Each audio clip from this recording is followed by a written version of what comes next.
You have heard about Nikola Tesla. You have definitely heard about the Great Pyramids in Egypt.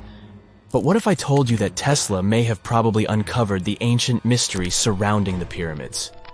Wait, what? Is this a crossover episode? Nope.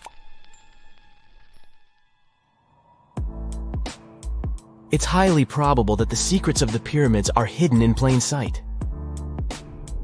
But first, let's recap what we know about the pyramids. What's so mysterious about them? I mean, they are just old quirky buildings, aren't they? One of the biggest questions is how they were built. Some people think that the pyramids were created by people using only their hands and muscles. But others think that there might have been some kind of crazy energy source that we don't know about yet. Like, what if aliens helped out or something? Just kidding. But this idea of some unknown energy source being used to build the pyramids has been around for ages. Even in old texts, like the pyramid texts, it talks about how the gods gave us something to build a great power. So maybe there was something really powerful and mysterious going on back then? Who knows? Back in the early 1900s, he got obsessed with the Great Pyramids of Egypt. He read numerous books about these ancient structures and was blown away by how much energy they seemed to have. At that time, not many people knew much about electricity, and Tesla started to wonder if there was some kind of advanced tech hidden in the pyramids. He had an idea that the power of the pyramids had to do with electromagnetism, and he put a lot of time and effort into trying to figure out the mystery. Tesla had some pretty unusual theories about the Great Pyramids. He thought that they could actually store and move electricity, which could then be used to power up the areas around them. He also had this theory that the pyramids were built using some kind of crystal energy. He believed that the chambers inside the pyramids could have these super powerful crystals that could control the electromagnetic fields. But that's not all.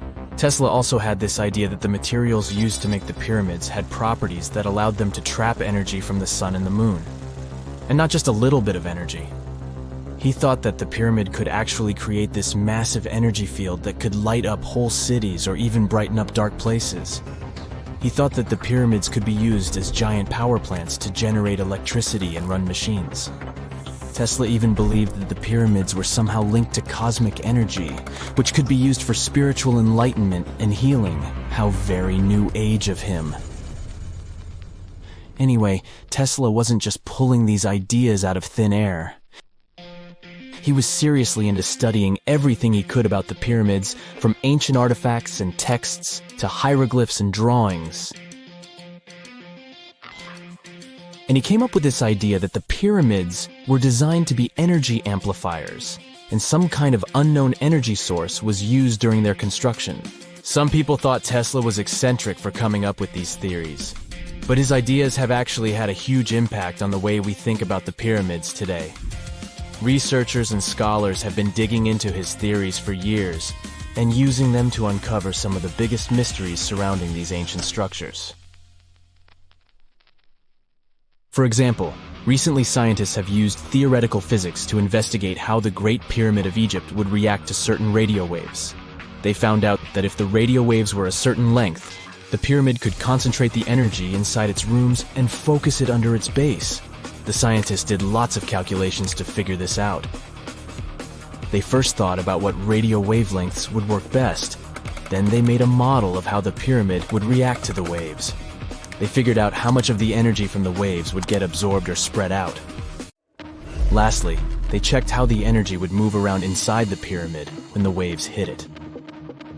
To help explain all of this, the scientists used something called multipole analysis. This is when you take a complicated object and break it down into simpler parts. Then you can see how each part interacts with the energy that's coming in. It's like taking apart a puzzle to see how each piece fits together. The researchers are interested in how all of this can be used in the future.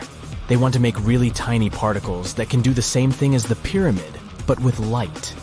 By changing the size, shape, and the material of these particles, they can control how the light moves around them. This can be really useful for things like making tiny sensors or super efficient solar cells. The scientists had to make some guesses when they were doing their research. They assumed that there weren't any hidden spaces inside the pyramid, and that the material used to build it was all the same. But even with these guesses, they still made some pretty impressive discoveries. But the pyramid study is not the only proof that Tesla was ahead of his time. There are more Tesla's projects that seemed unrealistic at the time, but that scientists and enthusiasts reevaluate and try to implement today. Let's talk about Tesla's most ambitious project, the Wardenclyffe Transmission Tower.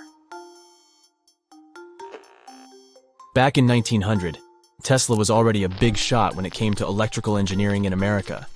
People were blown away by his amazing inventions and the fact that he managed to outdo Thomas Edison in the battle of currents. However, Tesla wasn't content to rest on his laurels. He decided to embark on his most ambitious project yet, the transmission tower at Wardenclyffe.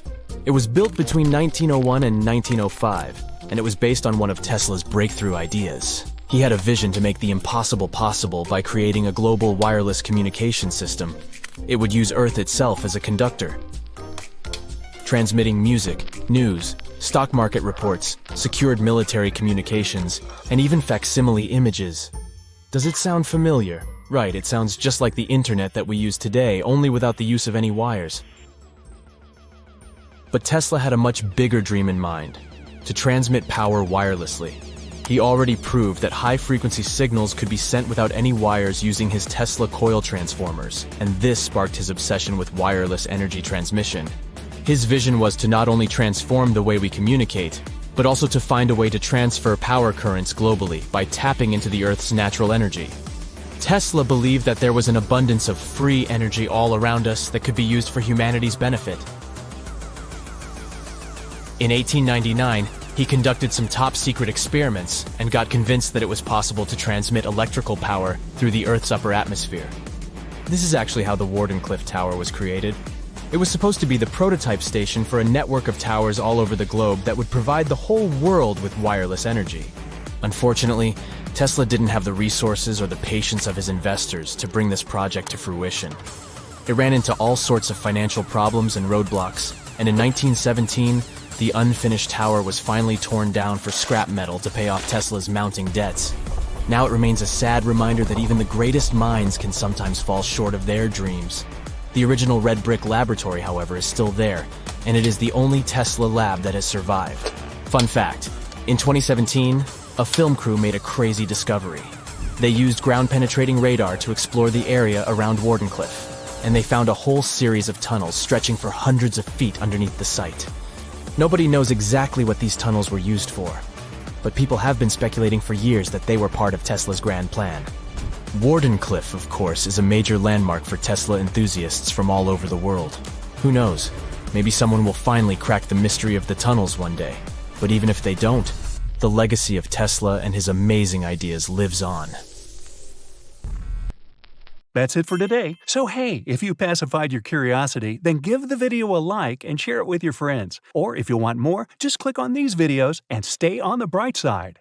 Picture a ghost town. Abandoned buildings covered in graffiti, rusting remains of cars, cracks in the roads. And now, add to that a thick blanket of black smoke coming from under the ground. And the ground itself is hot to the touch. You're entering Centralia, Pennsylvania. Centralia used to be a lively place during the 1800s and up to the 1960s. Its rich coal mines attracted a lot of people to work and live there. But in 1962, one of those mines accidentally caught fire, which started to spread underground. Coal is a slowly burning fuel, so the citizens continued to live peacefully for almost another 2 decades until the fire began to undermine the town. One of the worst accidents was when a giant sinkhole appeared out of nowhere in the backyard of a house in Centralia. Luckily, no one was hurt, but after that, people started leaving the place. In the following 30 years, almost everyone moved out, though not all. As of 2020, 5 people still live there. But other than that, Centralia is by all means a ghost town, and crumbling abandoned buildings and cracked roads are just a minor part of it. The most disturbing thing about this place is the smoke billowing from under the ground through cracks. The fires down below are still raging, heating up the surface and slowly destroying the remains of the town. In fact, this was what inspired the famous fictional town of Silent Hill.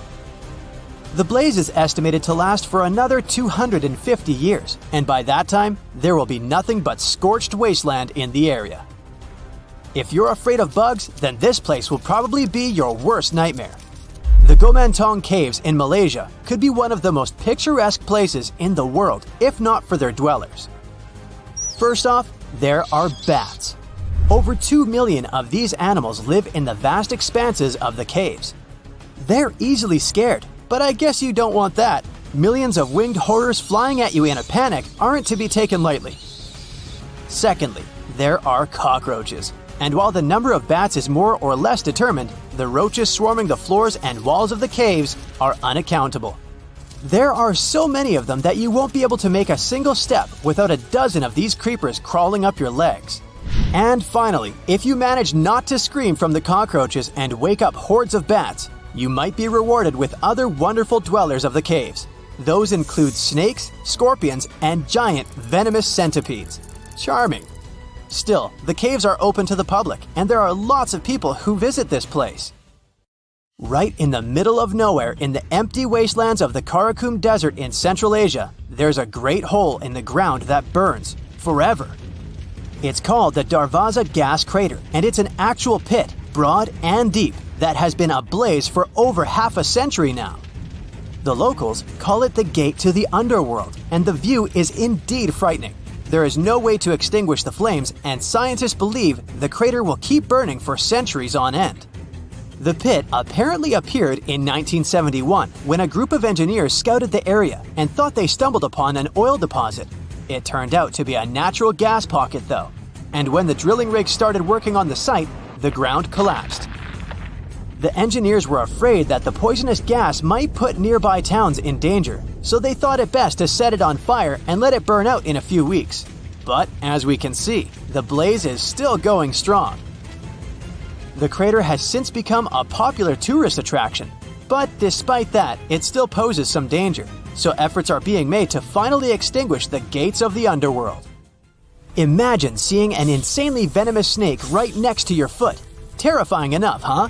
And now, multiply that experience by a couple thousand times, when no matter where you try to run, there are similar snakes all around.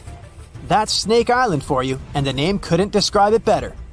The island is located not far from the coast of Brazil, and is home to thousands of golden lancehead vipers. About 11,000 years ago, the sea levels rose and separated the island from the mainland, and lots of lancehead vipers became trapped on it. Their mainland siblings are venomous as well, but not as much. The golden variety had to evolve to survive, and oh, they did. Since there's not so many land animals for the vipers to hunt, they adapted to hunting birds instead. And for their venom to be effective, it had to be instant. So, golden lanceheads developed a venom that is 5 times more potent than the regular variety. This helped the snakes thrive, and now there are 1 to 5 vipers per square meter of the island. It is considered so dangerous that Brazil banned all visitors, like someone would really want to go there. Lost in the woods at night, you suddenly stumble upon a human figure. Relieved, you touch their shoulder to ask for directions, but it's hard as stone and covered in moss. And then you look into the face of the person and your mouth opens in horror. It's anything but human.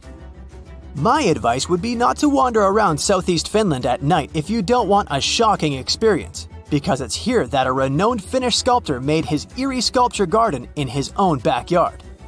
The garden's main exhibition consists of 200 human figures in various yoga poses, but as you walk around, you may come across more sinister-looking works, such as cloaked figures with its arms stretched forward and deep black gaps for eyes. Adding to the creepiness are real human teeth in the mouths of some statues. The garden itself appeared because the sculptor was a recluse and didn't want to leave his home, and when asked to lend some of his sculptures to museums, he would say he needed to ask them if they wanted to. It seems they never did, though. Creepy statues are eerie enough, but how about creepy dolls? If you ever find yourself in Japan and want to give yourself some chills down the spine, make sure to visit Nagoro. It's a tiny village in the south of the country.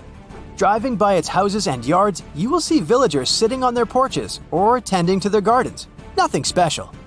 Until you realize they're not moving and never will, because they're life-sized dolls.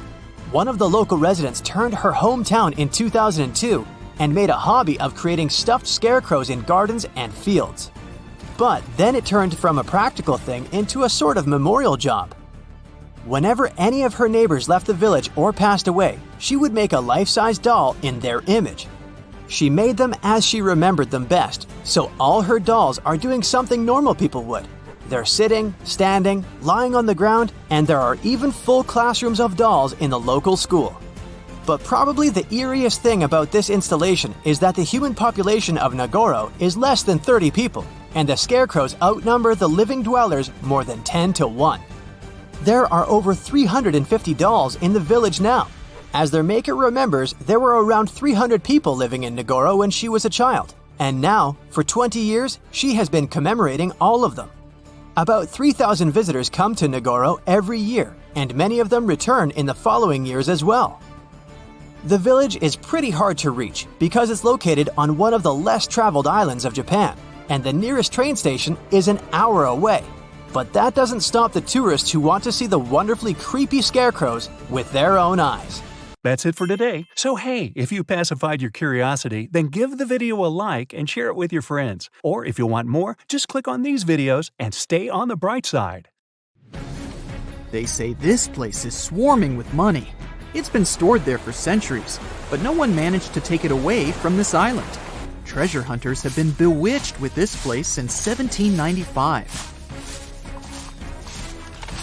Many people have tried their luck looking for the treasure that could be hidden there by the Spanish pirates or even by the Knights Templar. But today, it's impossible to get there, as it's a private place, so all you can do is book an ocean tour around this island. Otherwise, you can take a peek at it in a TV reality show starring the Legina brothers, Rick and Marty, who are a team of enthusiasts looking for the treasures of Oak Island in Nova Scotia, Canada. Yeah, seems like there's no place where TV producers can't get to. One of the most famous discoveries out there was the so-called Money Pit. Despite the promising name, it wasn't full of money. Now we have to jump to 200 years ago. The Money Pit was first found by a 16-year-old kid in 1795. One day, Daniel McGinnis went fishing at Oak Island. He saw a tree there. Unsurprisingly, it was an oak, and it had weird markings. They didn't seem to be natural, so Daniel decided to check the area. He then saw a sunken patch of ground and started digging immediately.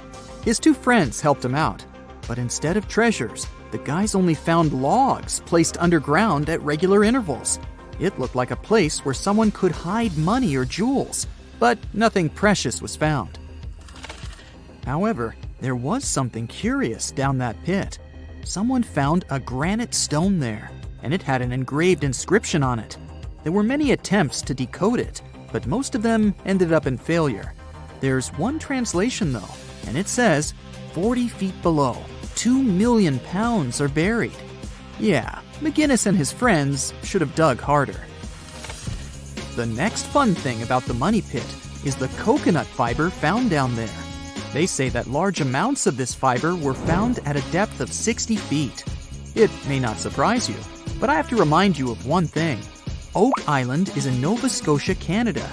Coconut trees do not grow there. The nearest one is about 1,500 miles from Nova Scotia, which makes it obvious that someone brought this fiber purposefully. Researchers came up with an idea that coconut fiber could have been used to make ropes and lower all the treasures down the pit. Next up, we have not one, but two mysteries. In the late 1800s, the Oak Island Treasure Company was thoroughly inspecting and excavating the island. Everyone believed something enormous was hidden there. These guys managed to drill 153 feet underground. That's like 15 stop signs stacked one on top of the other. You might have guessed that they didn't find pounds of gold and diamonds, but they found a manuscript. There's a theory claiming that it's one of Shakespeare's lost manuscripts. Some scientists believe that it was hidden there by the writer and scientist Francis Bacon, the true author of Shakespeare's works. Yeah, rumor has it was Francis and not William who wrote all the plays and sonnets. But there's no proof it was really so. The Money Pit may be the most popular shaft on Oak Island, but it's not the only one, and it's not the first. Before the Money Pit discovery, treasure hunters were drilling at Smith's Cove. While damming there, they found a wooden piece. It was a U-shaped formation that had Roman numerals. After a more thorough inspection, the specialists realized it was supposedly dated to 1769. The Money Pit was discovered 26 years later. This fact created many speculations that this structure might have been part of the real shaft with treasures everyone was looking for. Now, look at this Templar coin. It wasn't the first discovery on the island, but it was crucial in some way. Even if it may not sound like a big deal today, in medieval times, those coins would amass an insane amount of wealth. They were typically stored in European fortresses. For the treasure hunters, this coin was a sure sign there was more to be found on the island. The logic is simple. If there's one coin of that kind, there must be something else. And they were right. It wasn't the only Templar discovery.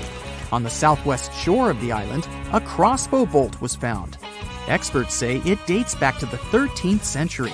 But, once again, that wasn't something the treasure hunters were after. Some more coins were found on the island. Rick and Marty Legina retrieved this precious piece from a swamp. The coin is made of copper, and this time, it originated from Spain. When it was found, the Legina brothers could only see the number 8 engraved on it. But later on, some experts studied this coin and claimed it was made sometime around the 17th century. They managed to clean it well and saw the date 1652 engraved on the back of this coin. There's a theory stating that Spanish explorers found some treasure but hid it instead of taking it to the king. So maybe this coin just dropped out of the chest full of coins and jewels and is part of the treasure everyone was after. Or someone could have accidentally lost it while looking for the treasure. Who knows? One more famous treasure hunter is Gary Drayton. Gary and his team, together with Rick Legina, came across 2 coins while metal detecting the island.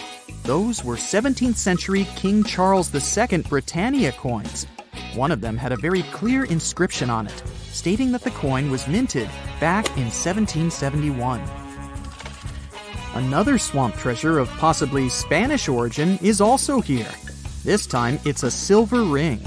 A specialist studied it closely and reported that it had been repaired twice. The ring was once made bigger, and it was also made smaller once. It's decorated with a floral design, which was popular in Europe in the 1730s. Among all the other curious things, Rick and Marty Legina found a silver button at Isaac Point. The button's pretty old. It supposedly dates back to the middle of the 18th century, and the notorious Money Pit was discovered later.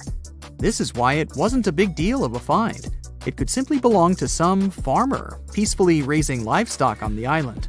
There's no official record of any chest full of gems and coins found on Oak Island, but enthusiasts did find some jewels there. First off, the team found a brooch with a magnificent red gem. They mistakenly thought it was a ruby, but a professional gemologist stated it was a garnet. The piece was made of silver, and it's pretty old. Experts believe it was made around the 15 or 1600s. Another brooch they found didn't have any gems on it, but it had an intricate design. It's a brooch with a leaf design and an ornate rope. There are 13 branches of the leaf, which instantly created more mystery to the whole treasure hunting.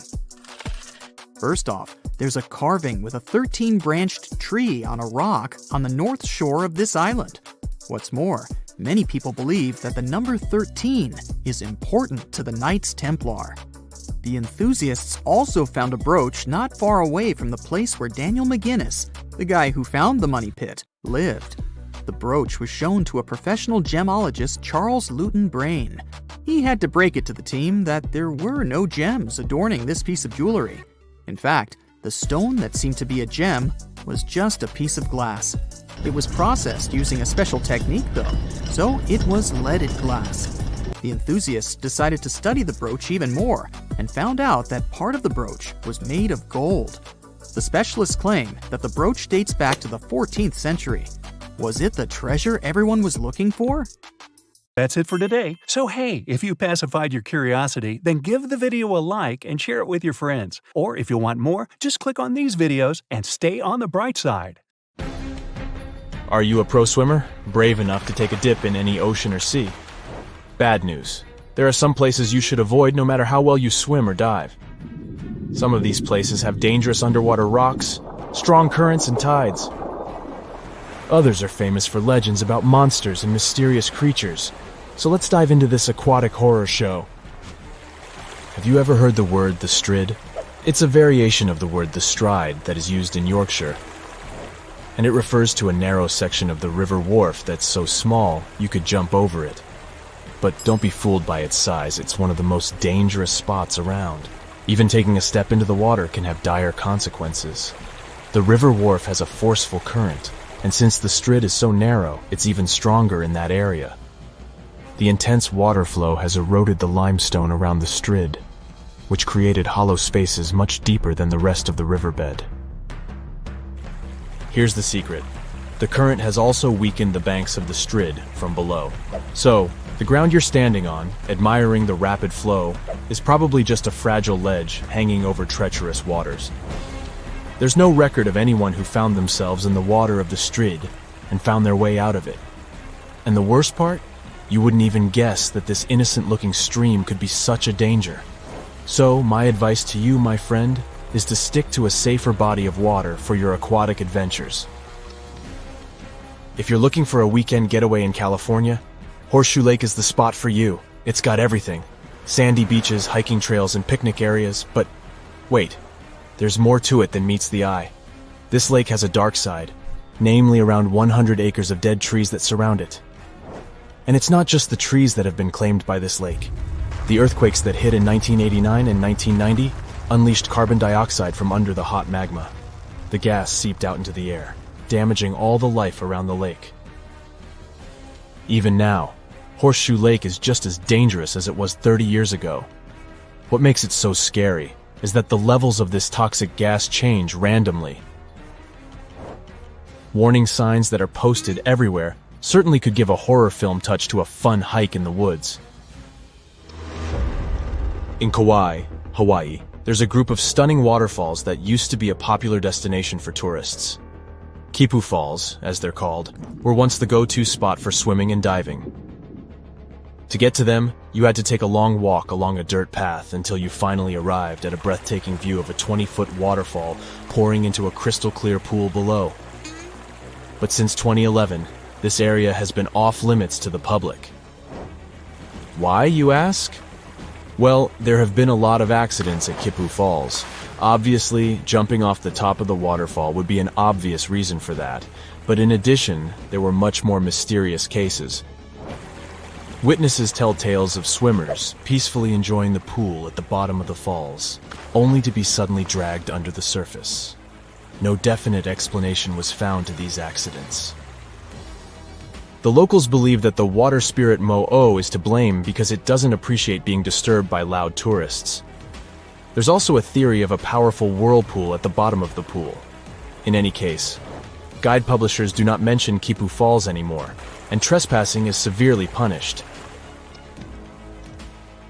The Samisen Hole, located in the Gulf of Thailand, is the ultimate spot for thrill-seeking divers, but it's also the most dangerous one.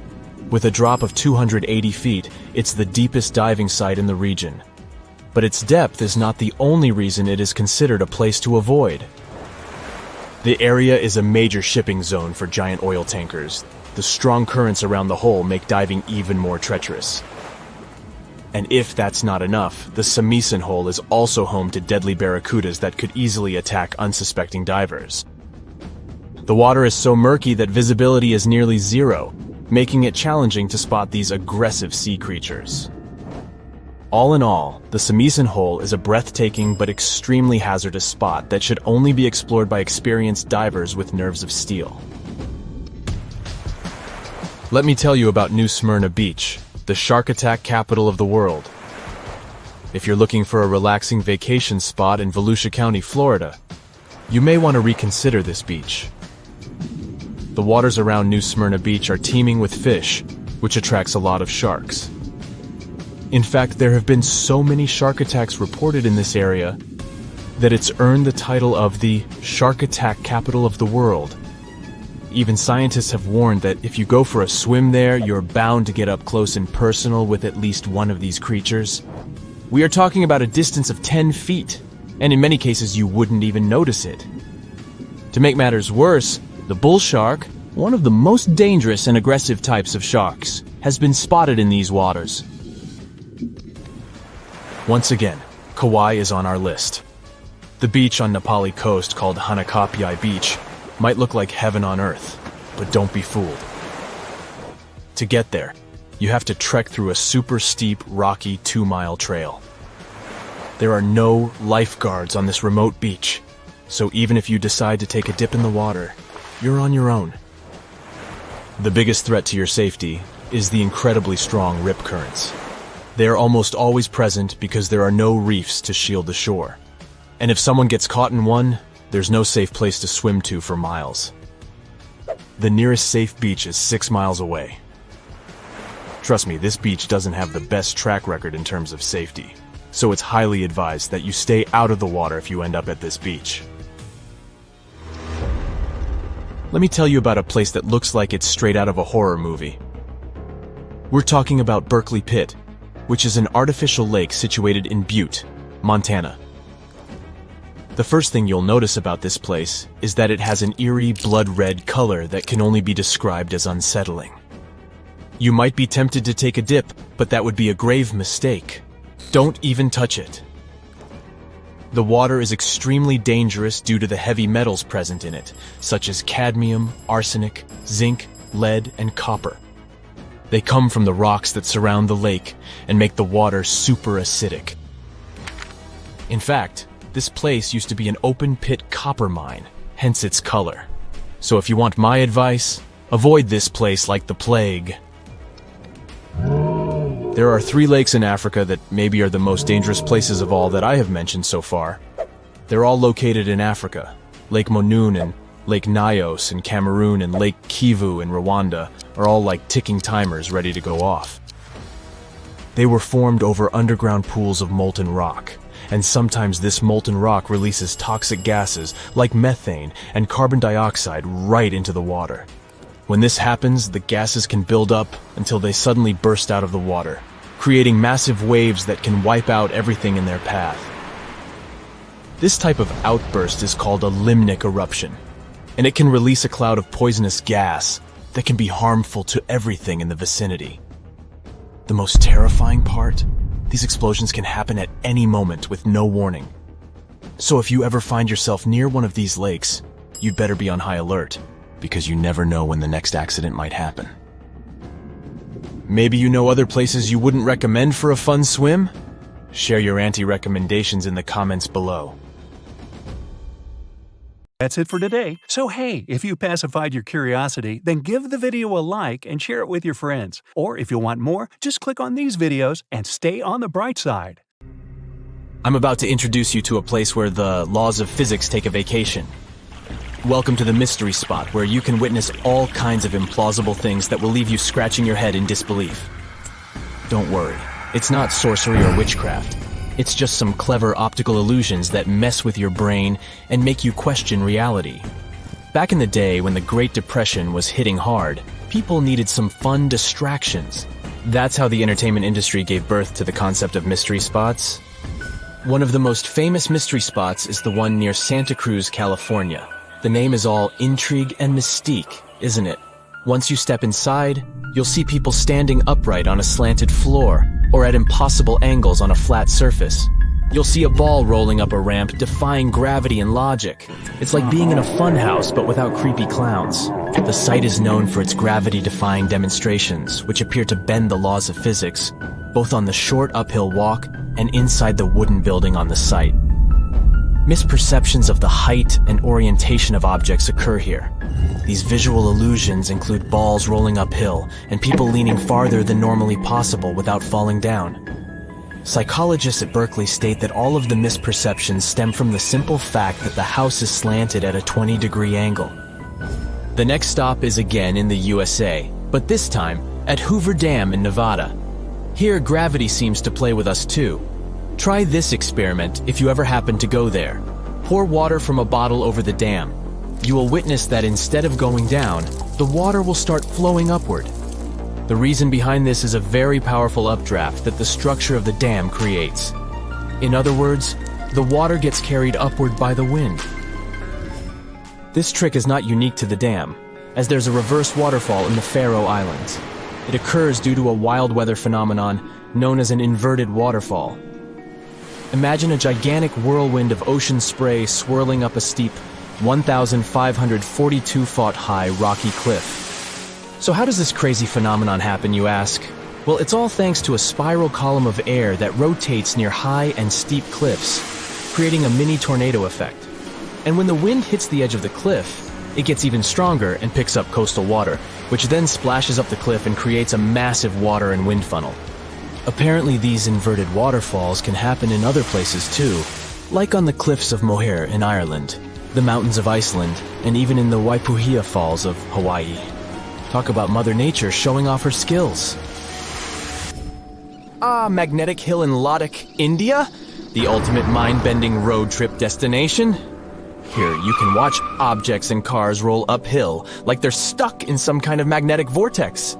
It's an optical illusion that occurs thanks to the sneaky slopes and general layout of the area. The road might look like it's going uphill, but it's actually a downhill road in disguise, playing tricks on your brain like a mischievous magician. You might also see your car moving by itself in the neutral gear. No, your car isn't haunted. It's just basic physics at work. Even when the engine is off, the wheels can still turn, thanks to momentum and the subtle slope of the road.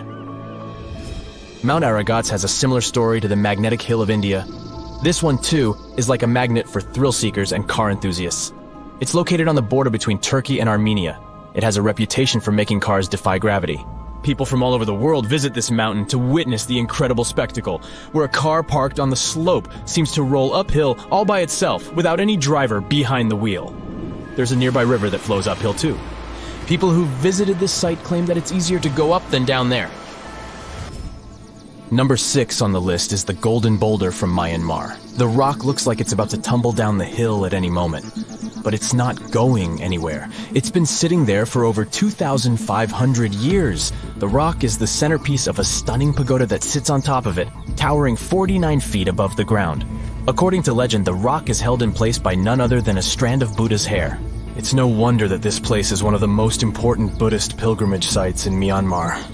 The rock was chosen by a celestial king who was impressed by a Buddhist monk's incredible asceticism.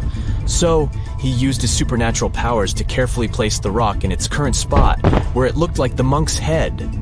If that's not enough, it's said that only a woman can move the boulder. That's why women aren't allowed to touch it. So, if you're up for an adventure, head over to this magnificent rock and pagoda and witness this gravity-defying feat for yourself.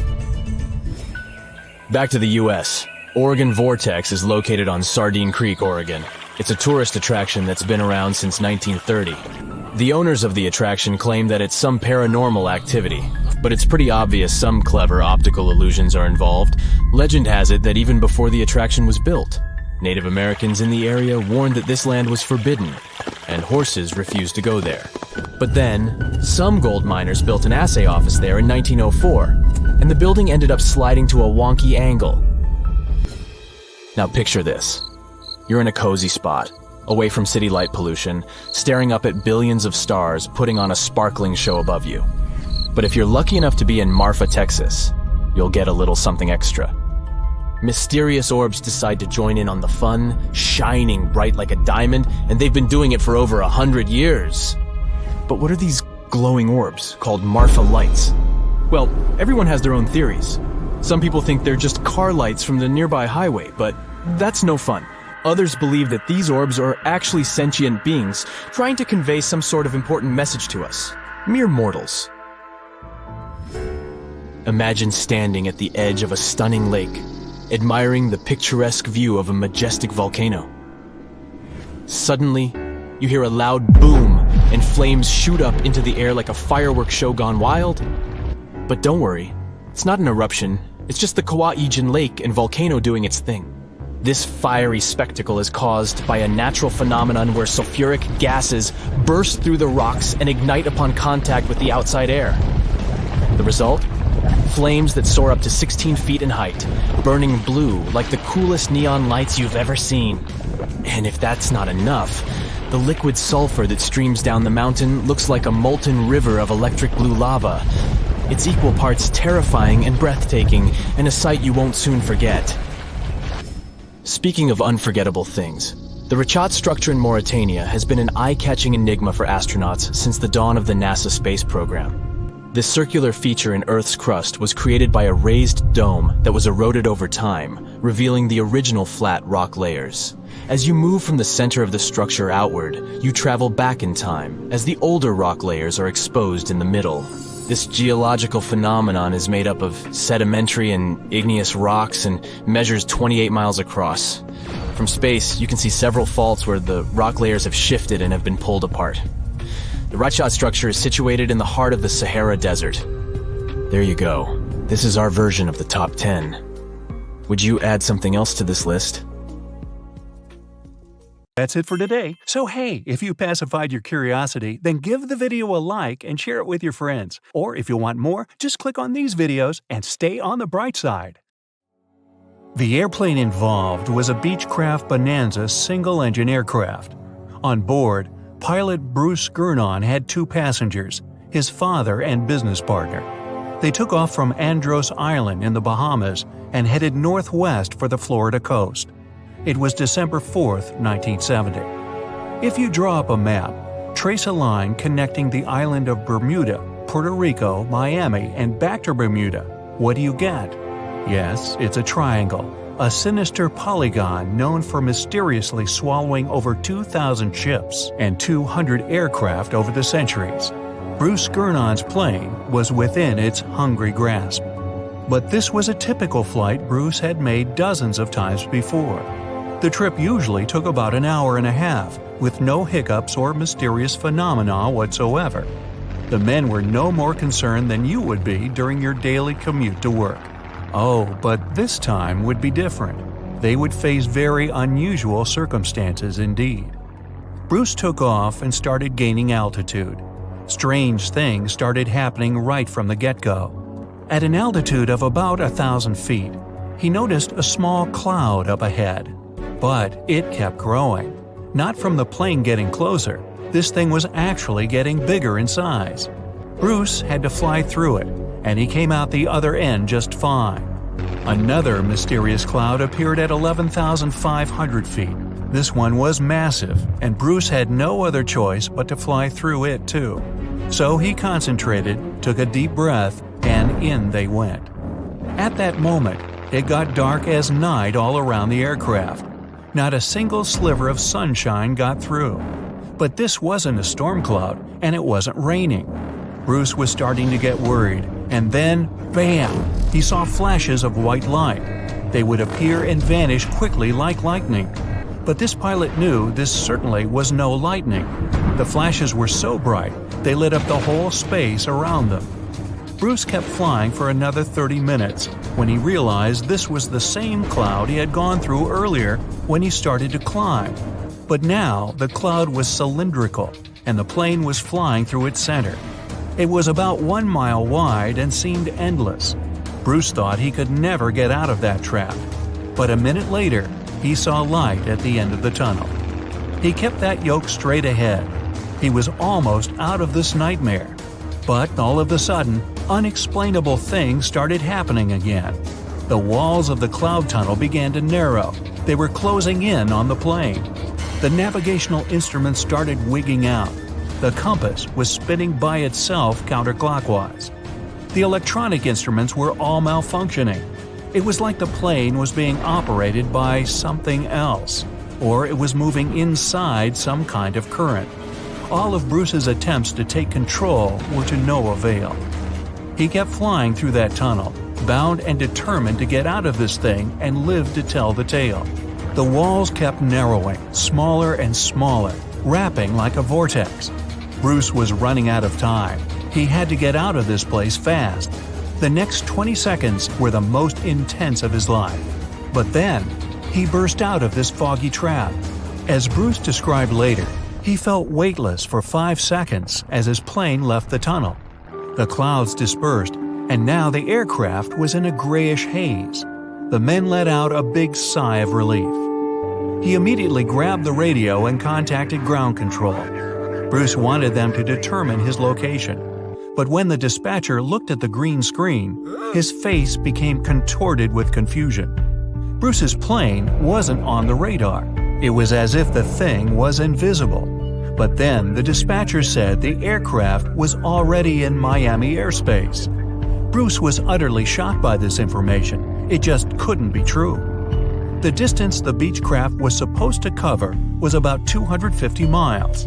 Remember, the whole trip usually took around 90 minutes. But this time, it took just 47 minutes to get to the destination. This model of aircraft can only cruise at about 180 miles per hour. Do the math, and anyone would understand that this was physically impossible. The dispatcher must have made a mistake. But when the clouds parted, Bruce saw that he really was over Miami. The plane landed safely, and it was time to try and solve this mystery. So what happened on that flight? Bruce checked the remaining fuel and his watch. After a short calculation, he was only more confused. The plane hadn't gone through the amount of fuel it should have. Bruce couldn't have been wrong. He was a very experienced pilot. By his early 20s, he already had 600 hours of flight under his belt, and he was all too familiar with this airspace he'd flown countless times. All the evidence in hand seemed to indicate that Bruce's plane just skipped over almost half the entire distance. The man thought about this bizarre occurrence for a long time. He even consulted with professors and experts, but none of them could give an exact answer to what happened that day. So he came up with his own theory and even wrote a book about it. Bruce thought it all came down to this electric fog with white flashes. Others, however, theorized that dark energy was responsible for this time leap. Yes, that same dark energy responsible for the expansion of the universe. This energy could have curved time-space like a black hole, forming this strange tunnel. Bruce accidentally hit it, but he was lucky to get out of there. That's how he got into Miami airspace so fast. But dark energy is just a theory attempting to explain the unexplainable. To this day, there is no real answer for how Bruce was able to travel that distance in such a short time. But some details still can be explained. Archive records show that 84 sunspots were recorded that day, as well as a huge solar wind moving almost 440 miles per second. This would cause disturbances in the Earth's magnetosphere that could throw off the plane's instruments and radars. So Bruce's version that he was in an electronic fog could be right. And about these weird clouds. The thing is, they're pretty commonplace things in this area. Zones with low and high pressure are constantly colliding there. The result, storm clouds. Perhaps that cloud growing before Bruce's eyes was simply two massive air currents crashing into each other. But so far, no one has been able to explain how the plane got to Miami so fast. Well, maybe in the future the truth will be revealed. In the meantime, it remains another mysterious riddle of the Bermuda Triangle. But it's still by far not the most shocking incident there. In 1945, a total of 5 planes went missing in the Bermuda Triangle all at once. On December 5th, some Navy student pilots were training in the area. The day's lesson? Navigation. Ironically enough, they couldn't find their way back to the base and got lost. Many people assume they ran out of fuel. This is likely to have caused the incident, but the circumstances were very strange. The students were under the supervision of an experienced lieutenant who had 2,500 flight hours. He would never let a bunch of newbies go so far that they'd get lost. The incident was called Flight 19. Even now, there's a debate about how it could have happened. 3 years later, a passenger jet headed to Miami from Puerto Rico disappeared in the same area. There were 29 passengers and 3 crew members on board. The weather was clear throughout the flight. But experts believe that when the plane was about 50 miles off the coast of Miami, it could have been hit by a strong wind that knocked it off course. Years later, divers found a similar-looking plane in the waters. But since it was lacking certain details and registrations, no one could confirm that it was the missing Miami-bound aircraft. The next month, in January 1948, another plane went missing in Bermuda. 25 passengers and 6 crew members just vanished somewhere between Azores and Bermuda. The mystery of this plane's disappearance, along with countless others, remains unsolved. 20 miles south of Olympia, Washington, there are strange 8 feet tall and 30 feet wide grass mounds. They cover an area of nearly 1 square mile. These small hills are known as the Mima Mounds, and nobody knows what created them. They've been haunting the dreams of geologists for nearly 200 years. Scientists have been arguing about what exactly caused these mounds to pop up all over the place. There are such theories as earthquakes, glaciers, gas vents, clay swelling, and even termites. In 1942, geologists supposed that pocket gophers could create the mounds. In 1987, the theory was tested.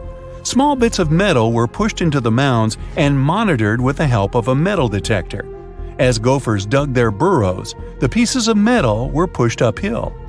A computer program analyzed those results. It turned out that many generations of gophers could indeed form the mounds. It would take them over hundreds of years. But why would they push the soil up when it takes way less energy to move it behind them? That's unclear. So far, gophers' involvement is still just a theory. Scientists used to consider the Amazon rainforest a large ecosystem that's been filled with trees for millions of years. Yet when the 16-foot-wide Amazon rings were discovered, it changed all the theories. These rings proved that the area looked very different before forests started growing here. It looked like a modern savanna. Scientists took soil samples near the lakes, and the results showed that this soil didn't come from a rainforest. It was from dry lands. It may mean that people who used to live here probably had a completely different environment from what scientists thought. Geologists are still studying the rings, and they're trying to figure out what purpose they serve. Known as the Eye of the Sahara, the Reichstadt structure is a 30-mile-wide ring-shaped object in the middle of the desert. Reichstadt was initially thought to be a meteorite impact site, but now scientists believe that it was created by the erosion of a hill or mountain. It eroded away over time, but left layers of rock rings that were once a mountain. The eye is so prominent that the astronauts on board the International Space Station can see it from up there. Antarctica is the coldest, driest, windiest place on Earth. But the strangest thing about it might be located deep under the ice. Until about 60 years ago, Antarctica was considered flatland. That all changed in 1958 when the Gamburtsev mountain range was discovered. It was hiding under 2 miles of ice. Its peaks were more than 10,000 feet tall, and the whole range stretched for 750 miles. That's 1/3 of the height of Mount Everest and about half the length of the Himalayas. No one has ever laid eyes on the Gamburtsev Mountains. The ice hides deep valleys and steep inclines. They could show what Earth looked like millions of years ago. Lake Vostok in East Antarctica was discovered in 2012 during drilling. Scientists found a freshwater lake, untouched and unfrozen, under more than 2 miles of ice. Researchers believe that undiscovered microorganisms and unique geochemical processes might exist in the lake. After all, it hasn't seen sunlight or been exposed to Earth's atmosphere for over 15 million years. But drilling into the lake is likely to ruin the ecosystem below and contaminate one of the last untouched places on the planet. There's a 350-foot anomaly in the Indian Ocean, known as the Indian Ocean Geoid Low, IOGL. It produces the largest distorting natural gravitational force in the world. Heavy mineral deposits, many deep-sea trenches, and magma reservoirs disturb the magnetic field in this area. Earth's gravity changes in different places around the planet. It allows researchers to look for patterns and figure out what's happening beneath the surface. Higher gravity fields usually means denser materials below, and vice versa. Some scientists believe that the anomaly might be a dent in the planet's mantle, that it's working its way up to the crust. The Cave of Crystals in the Mexican state of Chihuahua. These caverns are filled with amazing gypsum crystals that crisscross the entire subterranean area. The caves were discovered in 2000, when workers were draining water from a zinc mine. That's when they stumbled upon these sparkling structures. The crystals were so pure and large, around 33 feet in length, and had such sharp edges that geologists couldn't date them using conventional methods. Luckily, researchers discovered 50,000-year-old bacteria samples within one of the complex constructions. It was extremely hard to work in the caves. There, the temperatures reached 136 degrees Fahrenheit, and the humidity was extremely high. Scientists needed special cooling equipment to get down to the cave, even though they only made short trips. Unfortunately, the company that owned the mine re-flooded the cave system, preventing any further study. Around 450 miles away from Bangkok, in northeast Thailand, there's a 75-million-year-old rock formation. These rocks look like 3 whales swimming together. The beautiful design created by nature became known as Three Whales Rock. Millions of years ago, this area was just a desert, but the land was changing. Gradually, sandstone got pulled apart by the movements of tectonic plates and erosion. That's how these spectacular formations were created. If you decide to explore the system of trails around Three Whales Rock, you'll find waterfalls and abundance of fauna and flora there. Locals call the Potomsky crater in Siberia Fire Eagle's Nest. It's a gigantic 500-foot wide and 100-foot tall limestone mound. Nothing grows near or on top of it, and animals do their best to avoid this place. First discovered by geologists in 1949, the crater is believed to be around 500 years old. The most likely theory of its origin is a burst of steam. This could happen during a period of rapid gas expansion in the region. Scientists think that Fire Eagle's Nest might be a very rare gas volcano. Gigantic gas stockpiles might have been trapped deep underground. It could happen because of limestone forming around these storages and creating immense pressure. A sudden release of the stored gas could have formed this mammoth-sized hole in the surrounding forest. Lake Hillier in Western Australia is only 2,000 feet in length, but its color has been baffling geologists for a long time. Unlike most pink lakes in the world, Lake Hillier has a pink color all year round. Its hue isn't affected by sunlight or temperature. If you look at it from above, the lake's bright color will be in stark contrast with the surrounding blue of the Great Australian Blight. The real reason for the Hillier's unique color is still not fully understood. Many presume it has something to do with microalgae in the lake, or it might be a reaction between salt and sodium bicarbonate found in the water. The Chocolate Hills in the Bohol province of the Philippines are covered in lush green vegetation for the largest part of the year. But these 1,200-plus mounds turn a chocolate brown during the dry season. That's what gave them their name. Strangely, no trees or shrubs grow on them. Another mystery is how the mounds managed to develop so symmetrically. There are myths that involve giants throwing boulders at one another for days on end during a fight. Scientists believe that the 150-foot tall mounds were created by eroding limestone that was stacked on clay. But to this day, the mystery of their formation remains unsolved. The Great Unconformity represents about 1 billion years of missing rock records. It appears in all kinds of rock formations all over the world. Scientists have been trying to find the answers to how and when this enormous amount of material could disappear. One of the most plausible theories involves glaciers. It could happen during the time known as Snowball Earth. That's when the planet was completely covered by ice. Then glaciers tore away hundreds of thousands of tons of rock and dirt. This left a gigantic gap up to a mile thick between the neighboring rock layers. Some geologists think that the record went missing when the supercontinent Rodinia formed and broke apart.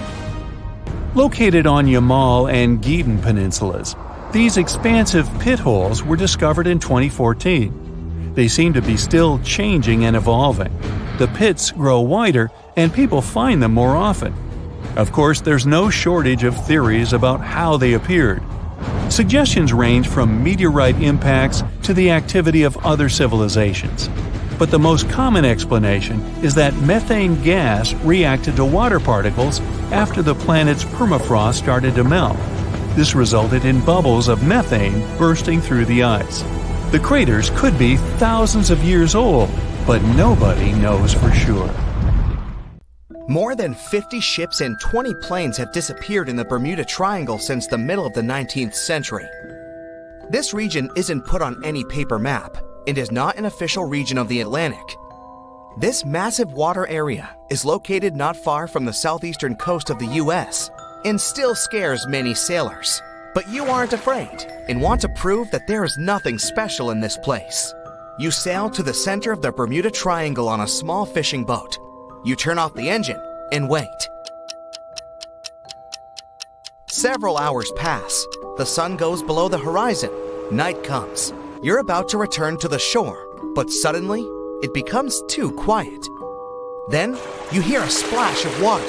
You look overboard and see hundreds of fish swimming to the surface. Something big scared them away.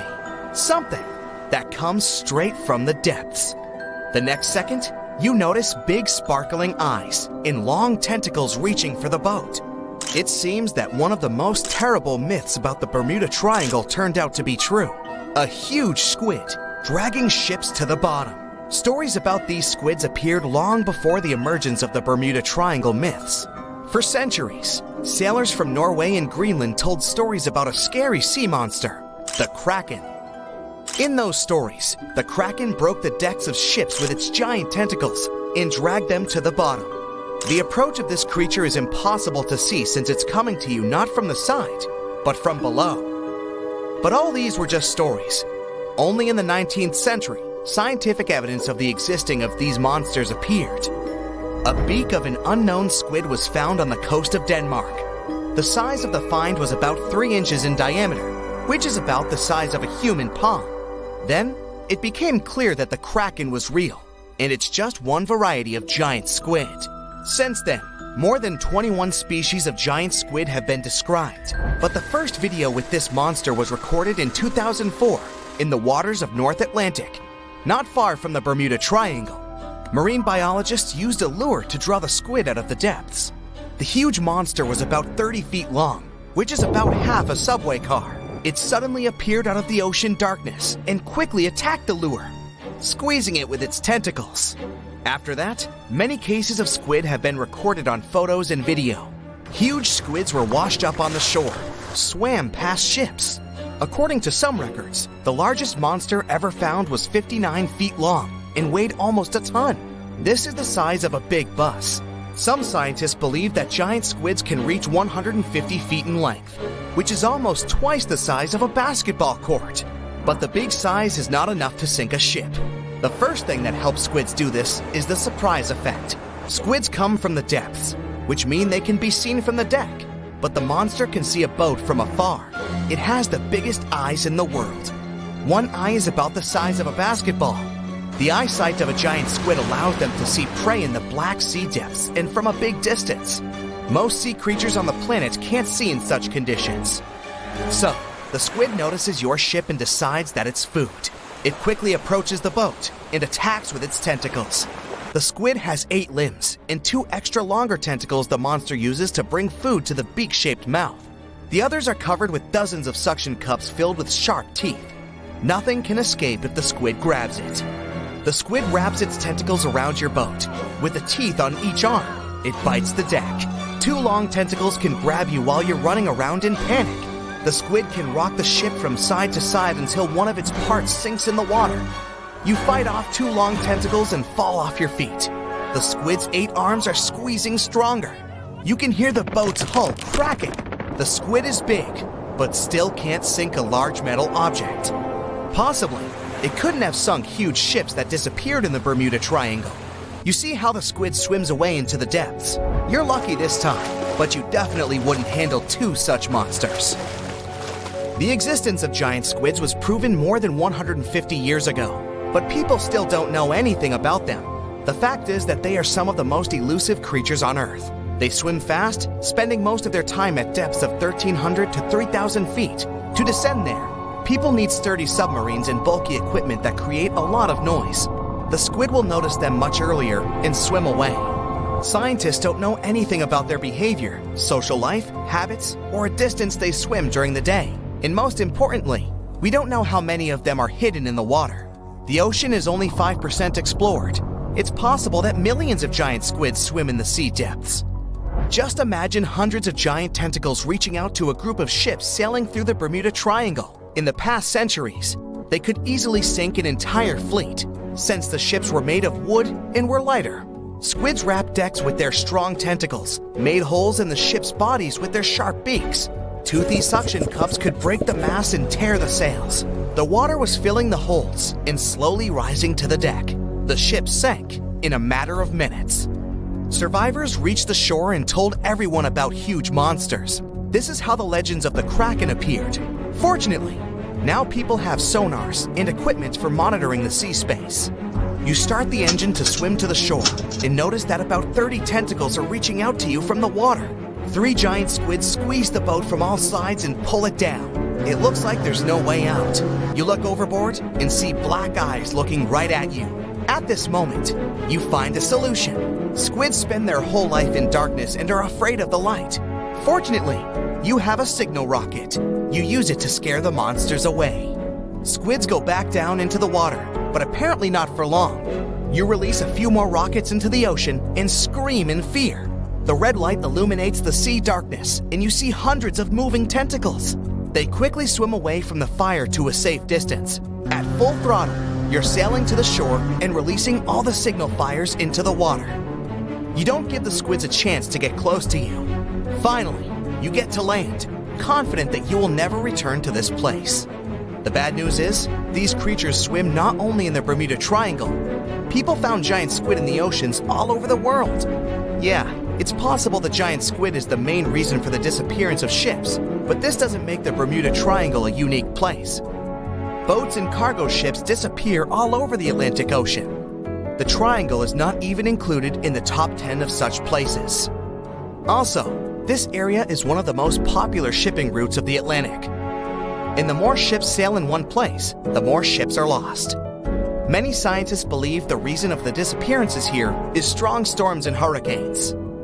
Bermuda is located in an area of high pressure, which diverts thunderstorms towards the triangle. The waves reach such sizes here that they can turn ships over.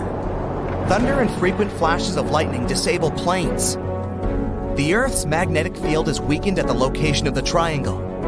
This field works as a shield, which repels solar particles.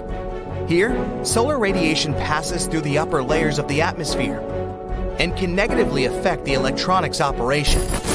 Also, there is a theory that says that the Bermuda Triangle is the center of a magnetic anomaly. But scientists made many checks of the magnetic map of this region and haven't found any oddities.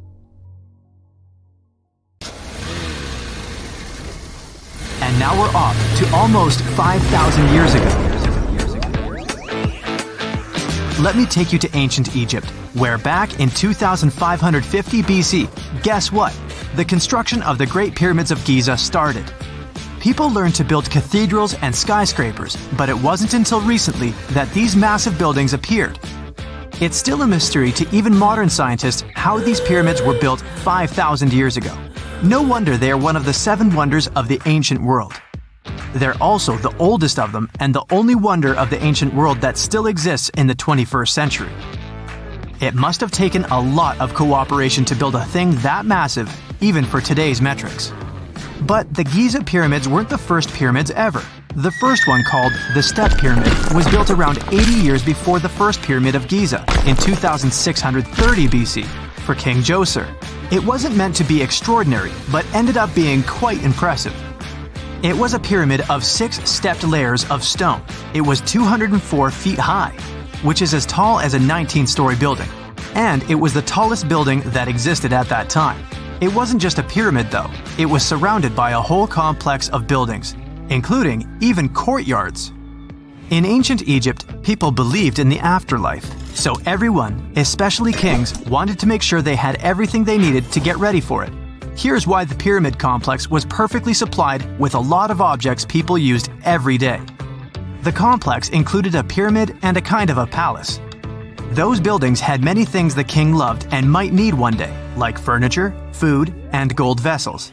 After Djoser, building pyramids became common practice, but many pyramids weren't finished. It would usually take about 20 years to build one, but many rulers reigned way less than that. Overall, there are more than 100 pyramids. The most famous pyramids are the Great Pyramids of Giza. The first one and the biggest one was built for Pharaoh Khufu, around 2550 BC. Initially, it was 481 feet tall, which is as tall as a 40-story building. The second pyramid was built for Khufu's son, Pharaoh Khafre, around 2520 BC. It's just a bit shorter, usually standing at 471 feet high, a 39-story building. This is the pyramid with the famous statue of the Sphinx. Sphinxes have a lion's body and a human head. They were built to guard important areas. This one has the head of Pharaoh Khafre and is guarding his pyramid, facing the sunrise. The Sphinx is most well known and is one of the world's biggest and oldest statues. Originally, it had red color and did have a nose. It's still possible to see the trace of red pigment by its ears. But no one knows exactly when the nose disappeared. For some time, the Sphinx was sort of hidden underground, being covered with sand up to its shoulders.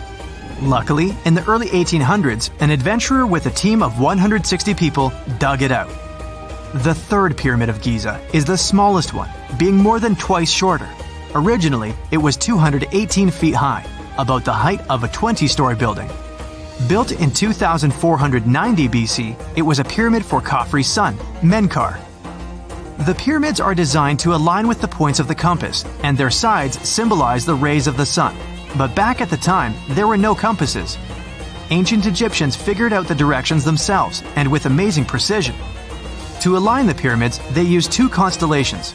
Originally, the pyramids were covered in smooth white limestone and had a gold-silver top to reflect the sun. Later, the white limestone was taken from the pyramids by other kings and used for other buildings. Scientists estimated that ancient Egyptians used about 2.3 million stone blocks to build the first pyramid. Each block weighed more than 1 ton. This is the weight of a rhino. Some blocks were even bigger, being almost as heavy as an elephant. 4.5 millennia ago, there was no modern equipment to help build it. There were no machines, no wheels, and even no steel. The only metal available to them was copper. Even today, scientists aren't sure how the Egyptians managed to build the pyramids. There are no records left that would shed light on it. Some even think that Egyptians wanted to keep it as their secret and didn't even record it on purpose. Many believe that poor people and foreigners built the pyramids, but it's not true. Actually, the builders were very skilled workers, and they were fed and paid well. The archaeologists claim that the builders lived in a nearby temporary city and were a highly organized community with a strong leader. Scientists say that around 20,000 people worked on each pyramid complex, and it took about 20 years to build each. It probably was a national project. The construction site was large in resources, and food and essentials were likely to be contributed from all parts of Egypt. Even with all that support, it remains unclear how people managed to cut, transport, and assemble those huge stones. One of the theories suggests the stones were most likely transported on boats down the Nile River. Then, there was a harder part. They had to be moved to the construction site. For that, they probably used wooden sleds. It wasn't very hard to pull them because the sand mixed with the right amount of water was pretty slick. And 10 people could move a sled even with a rock weighing 1 ton pretty easily. Finally, one last problem. The stones had to be lifted and put into place. Archaeologists have discovered the remains of the ramps system that dates back to when the pyramids were built. Most likely, the Egyptians designed a unique system to move and pull huge stone blocks, but no one knows what it looked like exactly. The most common opinion is that there were several ramps around the pyramid to help move the blocks. The ramp was growing with the pyramid getting higher. They suppose people were walking up the stairs, pulling the stone on the wooden sled up in the middle on the sandy ramp. But this is just one of the options. Others say that the ramps were going around the pyramid.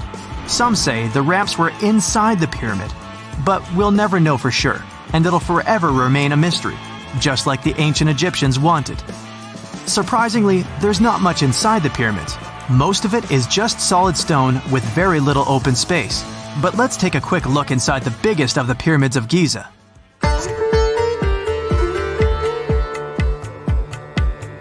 From the entrance, there are two stairs, one going down and the other one going up.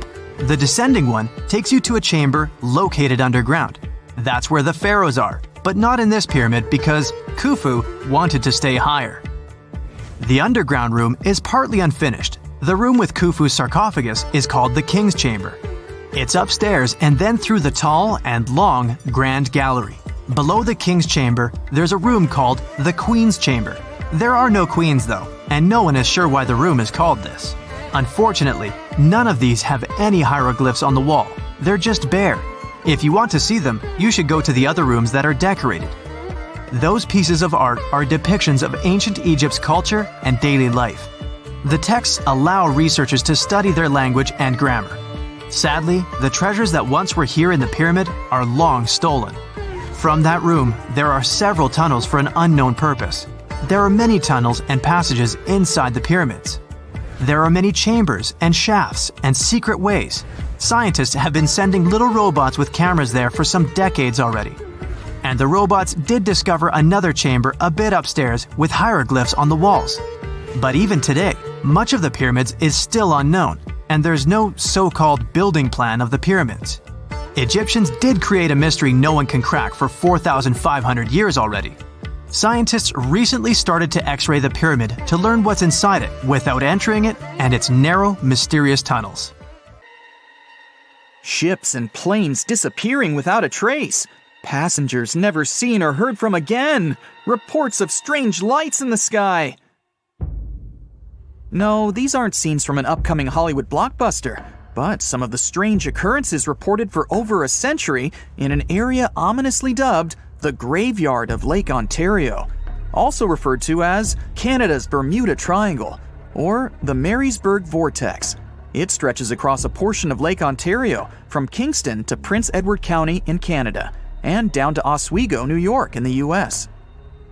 The tales about this area can be as chilling as the frigid lake water on which they took place. The most unsettling story involves the schooner called the Bavaria.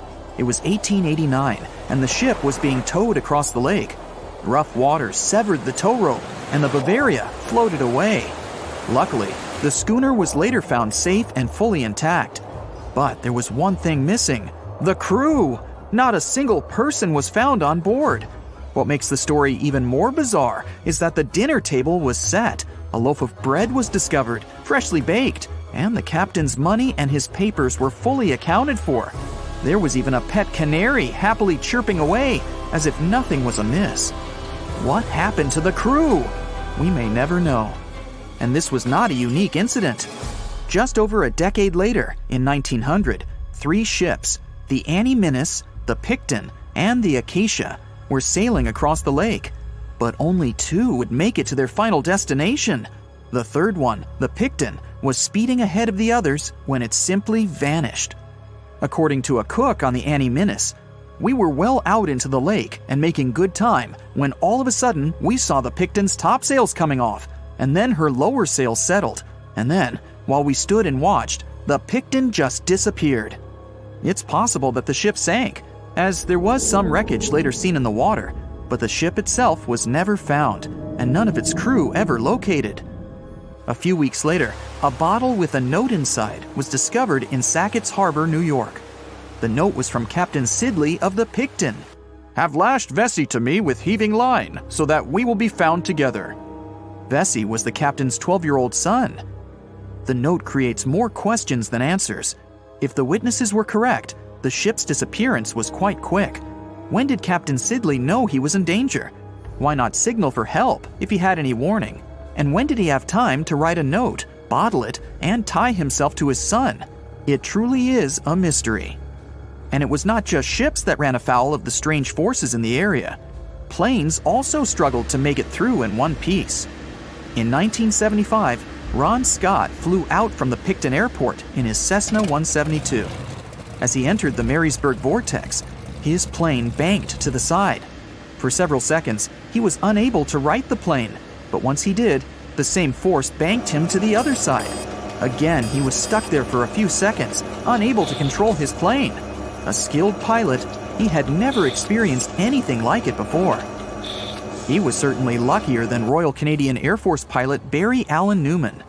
Newman was at the same spot back in 1952, when he lost control of his jet and crashed into the lake. To this day, his body has not been found.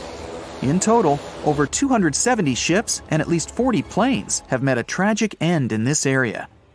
And adding to the mystery, sometimes people report a series of bright lights or orbs, or a dark ship hovering in the sky. These are even harder to explain. Witnesses willing to report them are adamant they are true. Sid Wells said he watched a strange shape like a multifaceted diamond slowly spinning in the sky, and then it just disappeared. Others claim to have seen it too. Of course, the Marysburg vortex is just one of several places around the world known as vile vortices, a term coined by biologist and writer Ivan T. Sanderson. He discovered 12 other equally spaced areas on the surface of Earth where funny things happen. The best known of these, of course, is the dreaded Bermuda Triangle. Situated in the Atlantic Ocean between Bermuda, Florida, and Puerto Rico, it has been blamed for the disappearance of thousands of people. They went in, on boats or in planes, but they never came out. Even the explorer Christopher Columbus experienced the mystery of the Bermuda Triangle during his first voyage to America in 1492. He said the compasses pointed in the wrong direction, the sea levels seemed to change dramatically, and he even spotted strange lights in the sky. In 1918, the USS Cyclops, which was one of the US Navy's biggest fuel ships, disappeared there.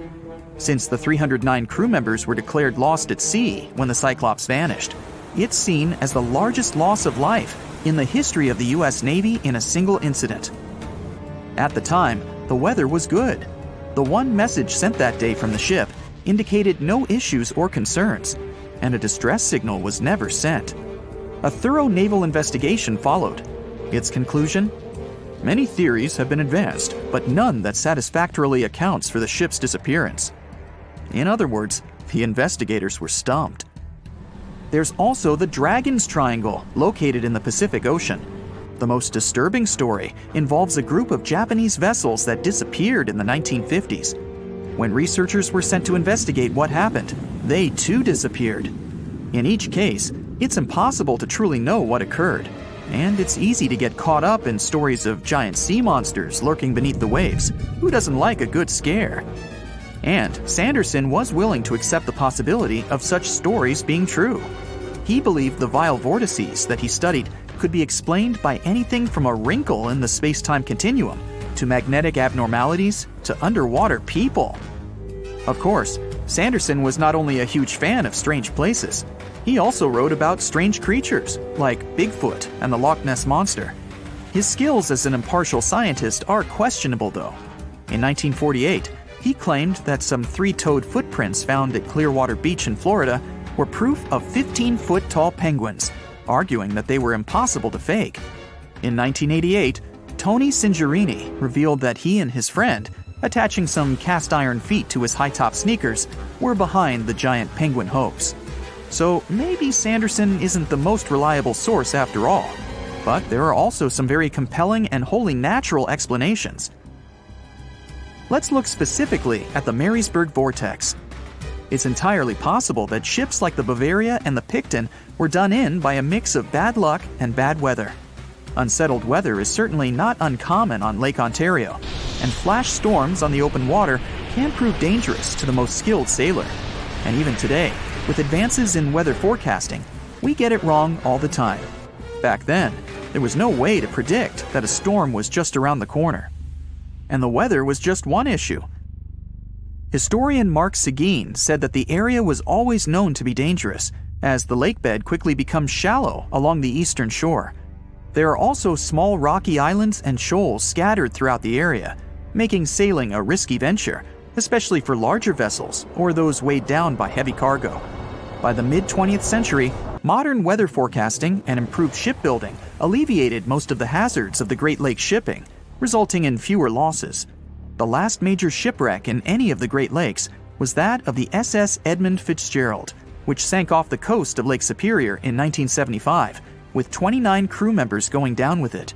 It seems the vortex is no match for human progress. And as for lights or images in the sky, in most cases, it's the result of an interesting phenomenon called thermal or temperature inversion. When this happens, a layer of warm air becomes trapped under cold air. This can result in mirages or reflections.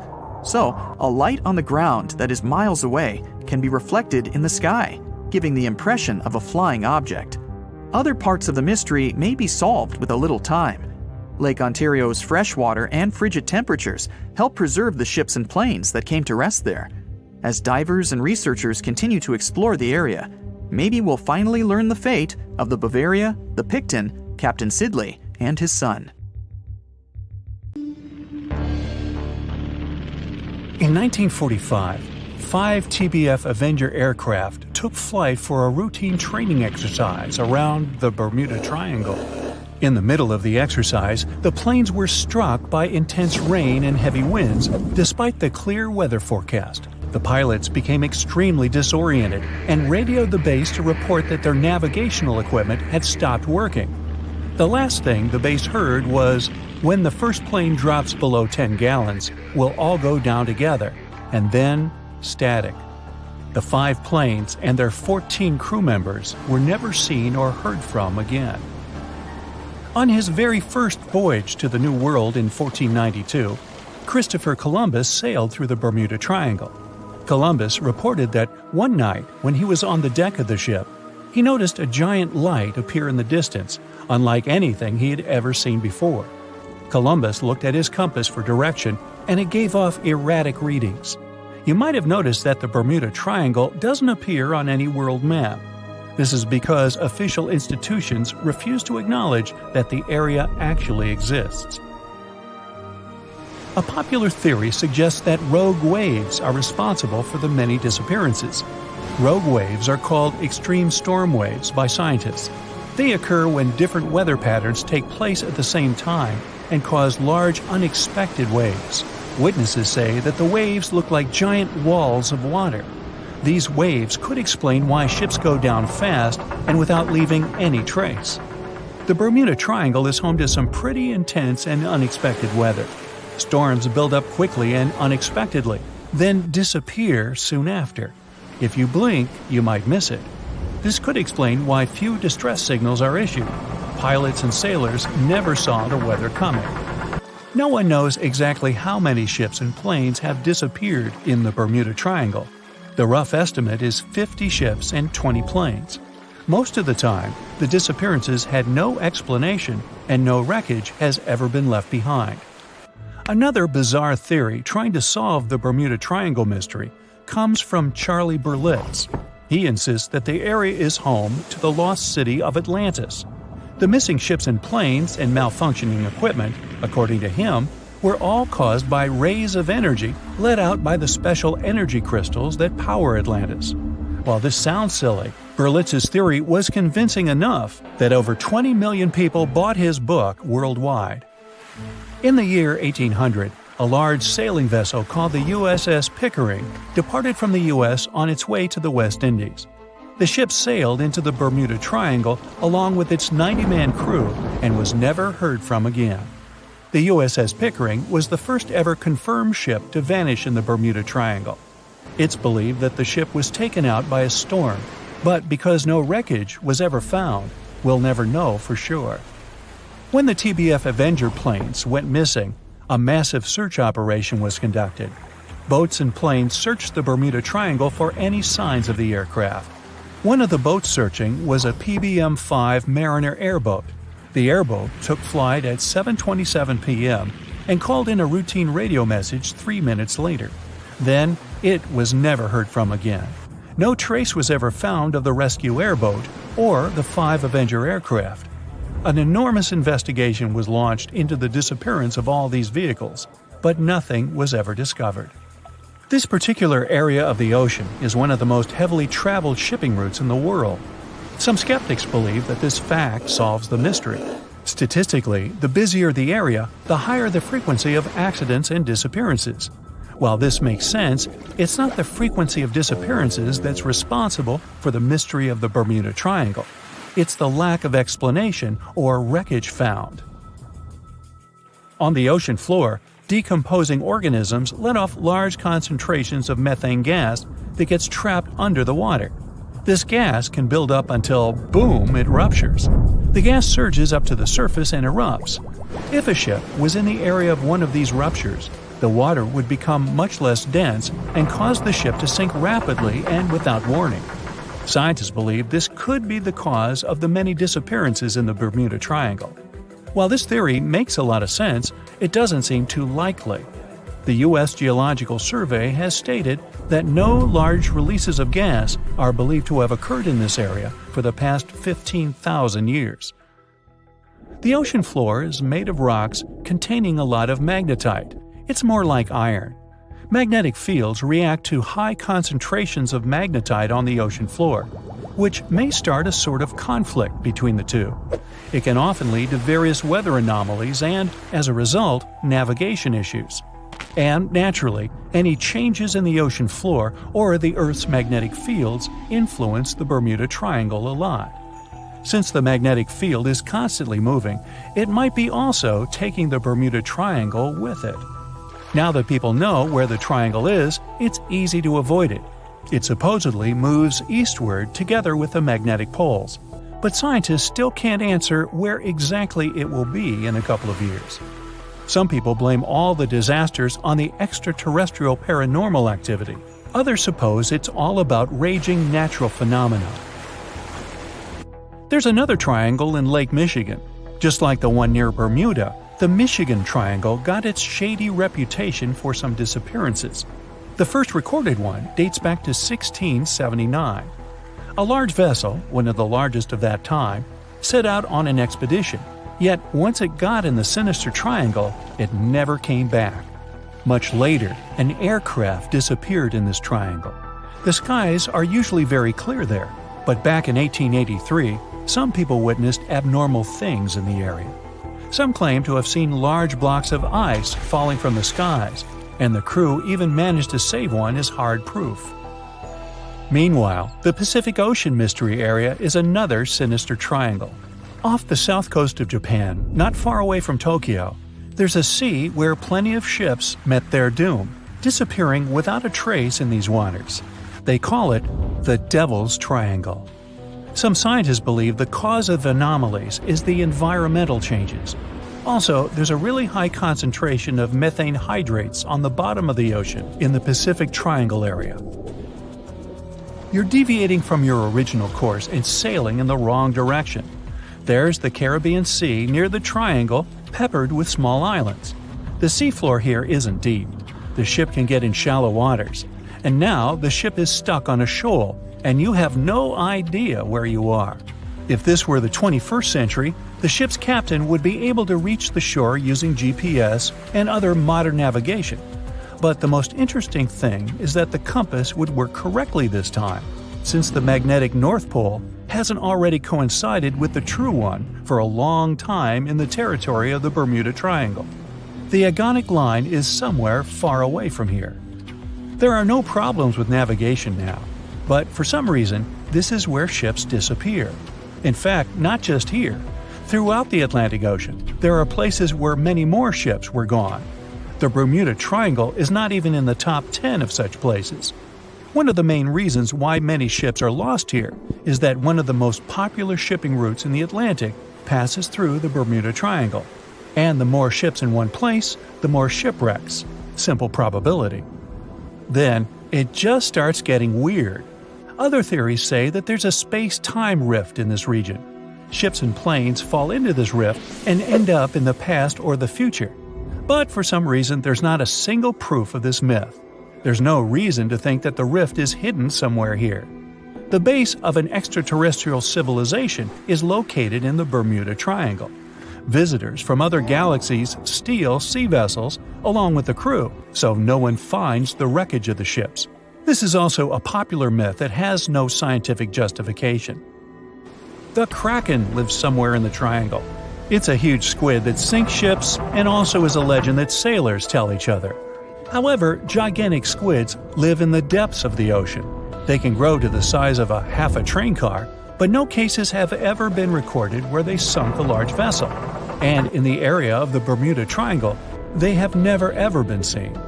People in the past didn't know about the existence of these creatures, so when they saw them for the first time, they described them as huge, terrible monsters. Giant squids are some of the most elusive creatures on Earth, and scientists had to use sonar equipment to find them. They don't like to leave the dark depths and are likely to be afraid of the sound of any ship. So, that should squash the squid as a suspect. The coldest part of our planet, Antarctica, keeps surprising us. Take a look at this waterfall named Blood Falls. Reddish water falls from the white ice. Scientists concluded that the color is related to iron. The water coming from the glacier oxidizes and rusts when it's exposed to oxygen, and the red color occurs. Step on Mount Gandic. It lays eggs. Well, maybe not real eggs, but the stones certainly look like dinosaur eggs. That's why the mountain got its fame. Let's call them stone eggs, formed in one part of the mountain over 500 million years ago. Interestingly, this phenomenon repeats once every 30 years. Eggs come out in various sizes and shades. The stones appear on the surface of the cliff. A study made in the area has revealed that the composition of the stones of the cliff isn't similar to other parts of the mountain. Here, calcareous rocks rule. They're more prone to erosion. They ripen off day by day. It took 3 decades for the stones to get to the egg shape. Yet, it's still a mystery how these rock formations can be so perfectly spherical and smooth. According to scientists, every stone egg has an organic core. They're made of shells, plant remains, fish teeth, and skeletons. Maybe this has something to do with it. Gulu village is close to the stone eggs. Locals believe that these eggs are sacred. Villagers associate it with good fortune. In fact, nearly every family has one of these eggs in their house. Unfortunately, there are only about 70 eggs left, so if you want to see them, you gotta hurry up. The Richat structure is a circular geological phenomenon in the Sahara Desert near Mauritania. It's made out of rocks in layers, and these layers look very much like rings. No wonder the unique structure even got NASA's attention. Up from the sky, the geological feature seems to be swirling and spinning. Scientists are still not sure how these rings got there. Some say it was an asteroid impact. Many others believe that it was a natural geological process. To them, the Richat structure is an uplifted and eroded dome. Geologists often classify it as a domed anticline. The scientists discovered that the rocks at the center are older than the ring-shaped outer rocks, so it seems like the stones have been eroded to flat rock layers. Anyway, there's no valid explanation for this phenomenon, and the 28-mile-long mystery of the Sahara is still to be solved. Number 4 is Rapa Nui, or Isla de Pascua, but I bet you know it as Easter Island. Yeah, it's got 3 names. It was discovered by Jacob Roggeveen, who actually never intended to look for that island. He just casually landed there one Sunday. That's where the name comes from. Jacob was supposed to find Terra Australis. Disclaimer, it's not Australia. This one never existed and was nothing but a hypothetical continent. Plus, he wanted to peek at Davis Land, which was believed to have once been seen by Edward Davis, the pirate, not Edward Davis, the saxophone player. Jacob failed at that too, though nobody ever saw that island except for the pirate Davis. Jacob may have failed to discover some lands he wanted to, but he discovered Easter Island instead. This is an island and special territory of Chile, located in the southeastern Pacific Ocean. It's on my list because nearly 1,000 stone statues called moai were found there. They were created by the Rapa Nui people. Nearly all statues represent gigantic heads, but there are also a small number of figures kneeling with their hands over their stomachs. Each statue represented chiefs or other important members of Easter Island society. To curve those statues, the locals used volcanic stones that were softened. Our next stop is the gateway to the underworld. Nah, don't worry. This is just how people labeled Darvaza gas crater in Turkmenistan. This giant natural gas crater has been there for 5 decades. This crater is continuously burning gases. The president of the country wants experts to find a way to extinguish this continuous firing pit. This site was created by people accidentally in 1971 while working on a natural gas project. Ever since then, the flames have been on, and it's become a tourist attraction. Mysterious constructions are sometimes built in our era, too. We don't have to go millions of years ago to long-gone civilizations. Edward Leedskalnin single-handedly built a structure called Coral Castle in Homestead, Florida. He didn't use any large machinery. He carved and sculpted more than 1,100 tons of coral rock in 28 years until 1951. It's a mystery how he managed to do it all by himself. Leedskalnin sculpted the sedimentary rock into different objects, such as walls, tables, chairs, a fountain, and a sundial. There's of course a legend behind this mystery too. He was inspired to build the structure after being abandoned by his fiancée on their wedding day. Uh-oh, runaway bride. Well, he wanted to prove his love to her and the world, so he wanted to do something extraordinary. Well, he definitely nailed it. Now, let's talk a little bit about the mystery of the Namibian fairy circles. There are millions of circular patches in hundreds of miles, ranging from 10 to 65 feet in diameter. They're called fairy circles because they look like a fairy or an otherworldly creature made them. These are essentially oval-shaped soil surrounded by grass. There are a lot of local beliefs surrounding the creator of these marks, yet science says something else. Biologists and mathematicians have been puzzled by the mystery of the Namibian fairy circles for decades. There is more than one theory to explain this phenomenon. Here's one popular theory. The water is limited in the desert, so plants compete to reach the water. Some plants expand and thrive into a patch, but smaller plants nearby cannot get the necessary water to live. In the end, some vegetation disappears, and the remaining ones stay at the patch's edges. That's why they form such regular distant gaps. What if I tell you that there is a hill in Leh City, India, where instead of rolling downwards, things roll uphill? It's an optical illusion. The road looks like it's a sloping hill because of its surrounding landscapes, yet the road actually goes down. These kinds of hills are called magnetic hills or gravity hills. Scientific explanations vary. The most common theory says that the hill has such a strong magnetic force that it can pull cars in the vicinity. Now, how about seeing some flaming rocks? Yanartash spread over an area of over 3 square miles. The place is located on a rocky mountain in southwest Turkey near the town of Çağrıoğlu. Yanartash got its name from its appearance. It literally means flaming stone. The rocks have been flaming for at least 2,500 years, and they'll probably keep burning for the coming decades. The mountain where the rocks are is an inactive volcano, so it's full of tiny fumaroles that release gases such as methane. The gas ignites when it comes into contact with oxygen and creates the flaming effect. And by the way, back in the day, sailors used the flames as a natural lighthouse, as it's really close to the sea. Today, it's more of a tourist attraction, though. Hikers love it too. Now, walk on this frozen Lake Abraham in Canada. In winter, the frozen water gets filled with ice bubbles. It looks magical, but these white orbs aren't that safe. They consist of flammable methane gas. Ew. Beauty can be misleading. The next one is from Racetrack, Death Valley, USA. There is a dry lake bed with moving rocks. Now these odd rocks look as if they've been pushed or dragged by someone or something. They leave both a trail and a mystery behind. The force behind all this is now understood. Surprise! It's the wind and some ice. Scientists say the wind pushes the rocks during brief windows when the soil is covered with ice.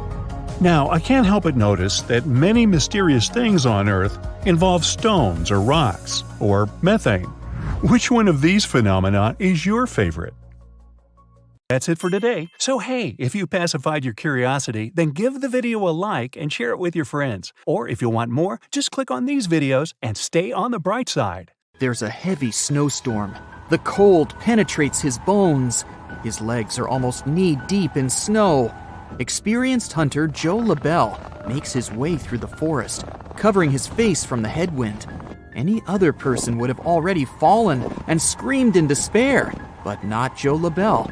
He can survive in any circumstances and always knows what to do. Right now, he's heading to one of the villages in the far north of Canada.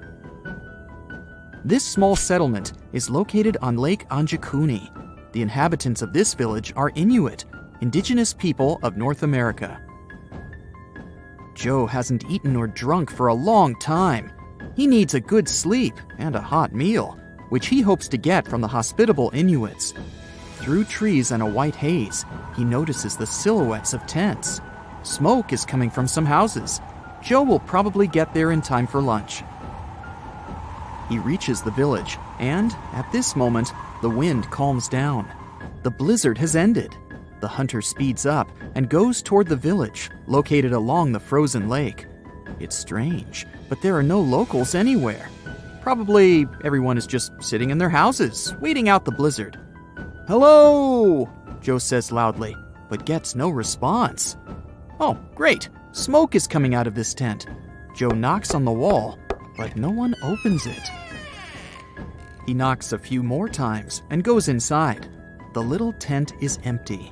All things are in their places. There's a piece of cloth with needles and thread on the table. Firewood is smoldering in the fireplace. It seems that people have just left this place. Joe goes into the next tent and sees the same picture.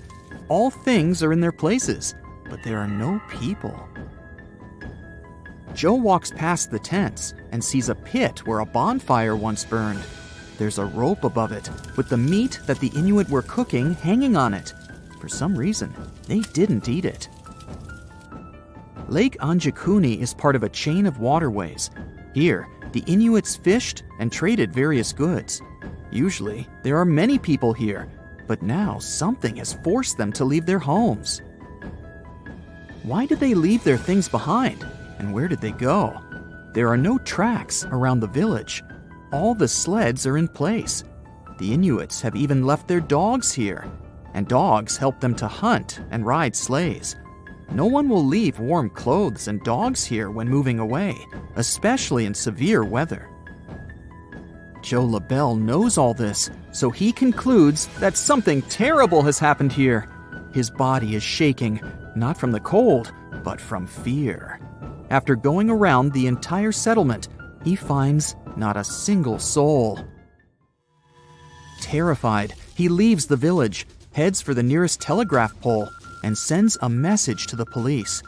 After a while, more and more people arrive. The police are trying to find traces of missing people and figure out what has happened, but there's nothing. Near the village, they find an empty grave. During the ceremony, the Inuits placed stones around the burial site.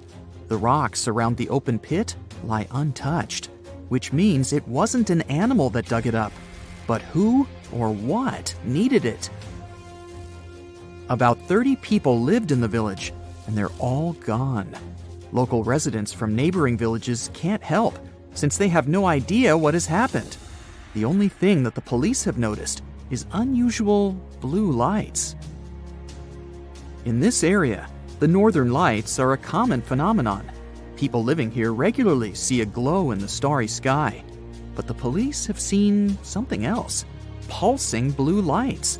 Also, other hunters have witnessed something similar. They say that some strange things were flying in the sky. This all happened in 1930. It's been almost 90 years since the disappearance of the village, and people have created a bunch of theories. The most popular of them is an attack of an extraterrestrial civilization. According to this theory, the blue lights in the sky that the locals and the police saw were spaceships. Some believe that one ominous night, these ships flew to the settlement and took away all the people. In addition to these sci-fi versions, there were also more realistic ones. Internet users have found out that Joe LaBelle didn't have a hunting license. Maybe he wasn't a professional and made it all up. But at that time, many hunters didn't have a license, so Joe's words may be true. But if we try to find out where all this information came from, we'll see that the primary sources were books and some newspaper articles from the 30s. But none of them can confirm that the mysterious story of Lake Anjakuni is true. Perhaps this entire story was made up. Now let's leave the snows of Canada and head for the hot plains of India. In this big country, there's one sinister village where people also disappeared without a trace. This happened in the first half of the 19th century. Still, locals avoid this place even now because they believe that invisible evil forces live there. Let's check and find out what happened to the village of Kuldara. It's located in the district of Rajasthan. To get there, you can use a taxi to get to the nearest village or city. The village is located far from other settlements. It looks deserted. There are only ruins. It looks like archaeologists have recently dug this place out of the ground and left it here. But this is not an ancient city. The village was abandoned more than 200 years ago. But up to that point, this place had been thriving. Kuldara was a large village. Local people were mostly farmers. They sold their agricultural products. And then, one night, everything changed. People abandoned their homes and stuff and ran away from there. No one knows why they did it, and no one knows where they went. Nobody has ever seen the inhabitants of Kuldara again. Apart from tourists, almost no one comes here. The locals are sure that the village is cursed and is the center of paranormal activity. If you ask residents of other nearby towns or read the information on the internet, you'll learn a couple of legends about this place. One popular version says that people left this village because of a lack of water. However, this version doesn't explain why the residents did it overnight and left their things behind. According to another version, the villagers ran away to save the daughter of the Kuldara chief. One local ruler fell in love with her and wanted to marry her. He threatened the locals with grave consequences if the girl rejected him. The ruler gave them 1 day to make a decision. The residents disagreed with such a requirement. As a sign of solidarity, they decided to leave the village together with the chief and his daughter. But if this is true, why did no one else see these people? They must have escaped to another settlement. In addition, they needed their things on the way there. The stories of Kuldara and Lake Anjakuni have one thing in common. People left a comfortable and safe place for an unknown reason. A similar story happened in Ireland with a small village on the island of Achill. About 40 simple houses made of stone and straw were located along the valley of Keem Bay. The village was mentioned in documents dated back to the 1830s as a group of small buildings. But today, there's practically nothing left of it, except pieces of walls and small mounds of ground. People from other settlements don't remember this village, but we know about it thanks to the records of travel writers. They describe the incredible beauty of this place and the village in their diaries. Students of the local archaeological school tried to find the answers. They started excavations and discovered that the villagers could have left the village because of hunger or some disease. That's it for today. So hey, if you pacified your curiosity, then give the video a like and share it with your friends. Or if you want more, just click on these videos and stay on the bright side. If you've ever been to Yellowstone National Park, you were probably mesmerized by its geysers, which spew superheated water and steam high into the air. But an even more intriguing thing actually hides underground. I'm talking about that underfoot plumbing system that makes those grand eruptions possible. About that, there's good news. Recently, researchers have succeeded in mapping the national park's hydrothermal plumbing system with the help of a giant flying magnet. As a result, scientists have managed to document all these features in stunning detail. The thing is, Yellowstone houses the world's largest hydrothermal system, It contains over 10,000 features, like geysers, mud pots, hot springs, and steam vents. They're fed by a network of underground water pathways. Those get overheated by magma flowing underground. It causes the water to rise to the surface. Now, no one actually knows much about the workings of this system, but the newly created maps might finally shed light on it. Experts explain that their knowledge of Yellowstone has a subsurface gap. That's why it's often called a mystery sandwich. Scientists know quite a lot about the features on the surface because they can observe them directly. And they know what's going on in the magmatic and tectonic system several miles below the surface. But they haven't figured out what's happening in the middle yet. So, I must tell you about that giant flying magnet used for research. It's known as SkyTem. It was attached to a helicopter and flown over Yellowstone several hundred times, scanning the ground below. The magnet is made up of an 82-foot wide charged wire loop. Its main task is to generate a strong electromagnetic field.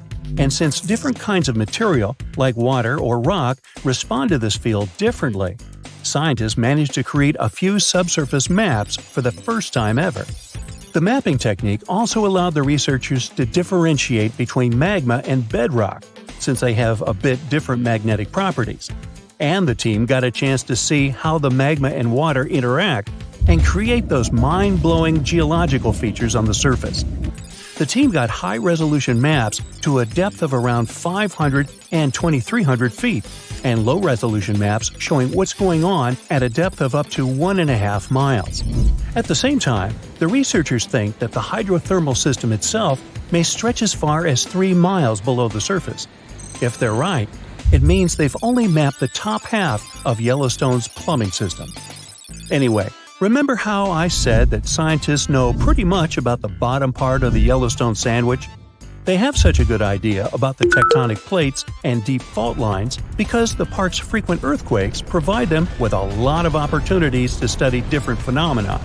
In July 2021, for example, more than 1,000 earthquakes rocked the area. These days, the team of researchers knows much more about some famous features, like the Old Faithful Geyser or the Grand Prismatic Spring. They've also found out that individual hydrothermal features on the surface can actually be connected to others, which can be as far as 6 miles away from them. Another interesting discovery is that even though Yellowstone geysers and hot springs vary in size, shape, color, volatility, and chemical composition, they are mostly fed by very similar underground sources. That means that the difference between the features appears closer to the surface. Now, I'm sure you've seen the iconic image of Yellowstone with a large rainbow-colored spring, fiery orange at its edges. So what makes these hot springs so colorful? Surprisingly, these awesome hues come from microscopic creatures. The temperatures in the springs are so high, they can easily and quickly cook you. Plus, the water there is super acidic, like the liquid in a car battery. But there are certain types of heat-loving microbes that don't mind these crazy conditions.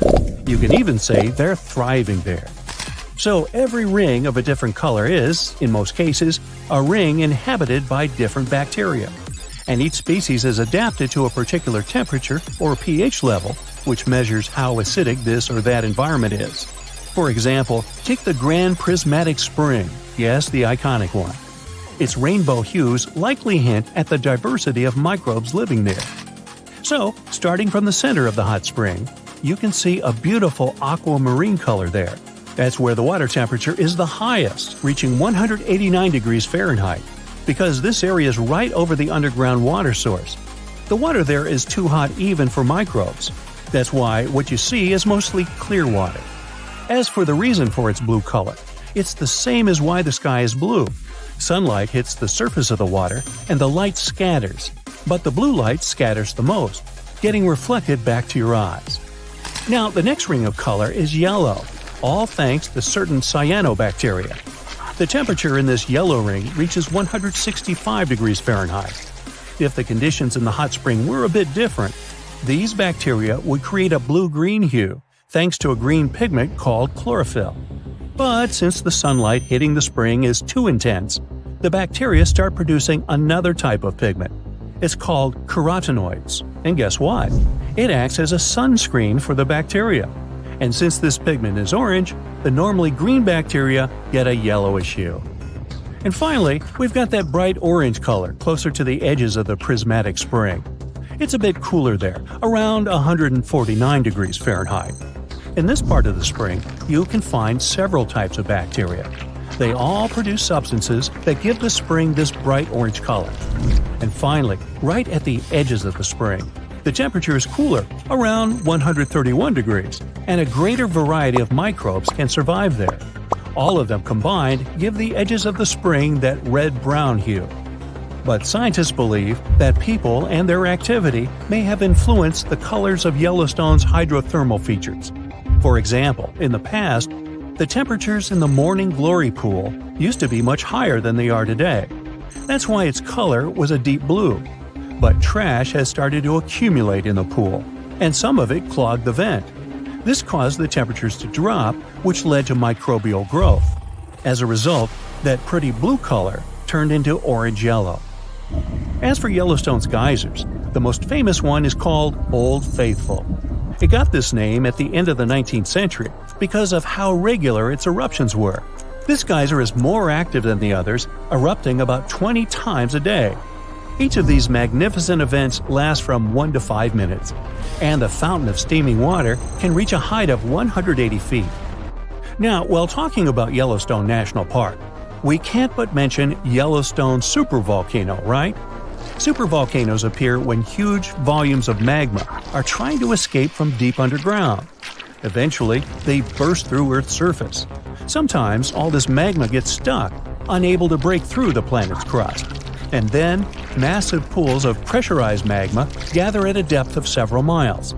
The pressure keeps growing because more and more magma is trying to get to the surface. At one point, a super eruption goes off. You don't necessarily want to be around for that. Over the past 50 years, the Yellowstone caldera has risen almost 3 feet. It shouldn't alarm you, though. Experts are sure it's a natural behavior for Yellowstone. Periods of dome-shaped uplift are followed by the caldera lowering. Scientists think the supervolcano doesn't present any danger at the moment. For an eruption to happen, the magma inside has to be at least 50% molten. With Yellowstone, this number is just 5 to 15%. Even better, a recent study made the researchers believe the hotspot might be in a state of decline right now, even despite all the breathing and dome-raising activity. There have been at least 3 other super eruptions in the history of Yellowstone volcano. They happened 2.1 million, 1.3 million, and 640,000 years ago, long before video. The most recent super eruption was dubbed the Lava Creek eruption. It formed the Yellowstone caldera after spilling out 240 cubic miles of rock, dust, and volcanic ash. No thanks, I'll pass.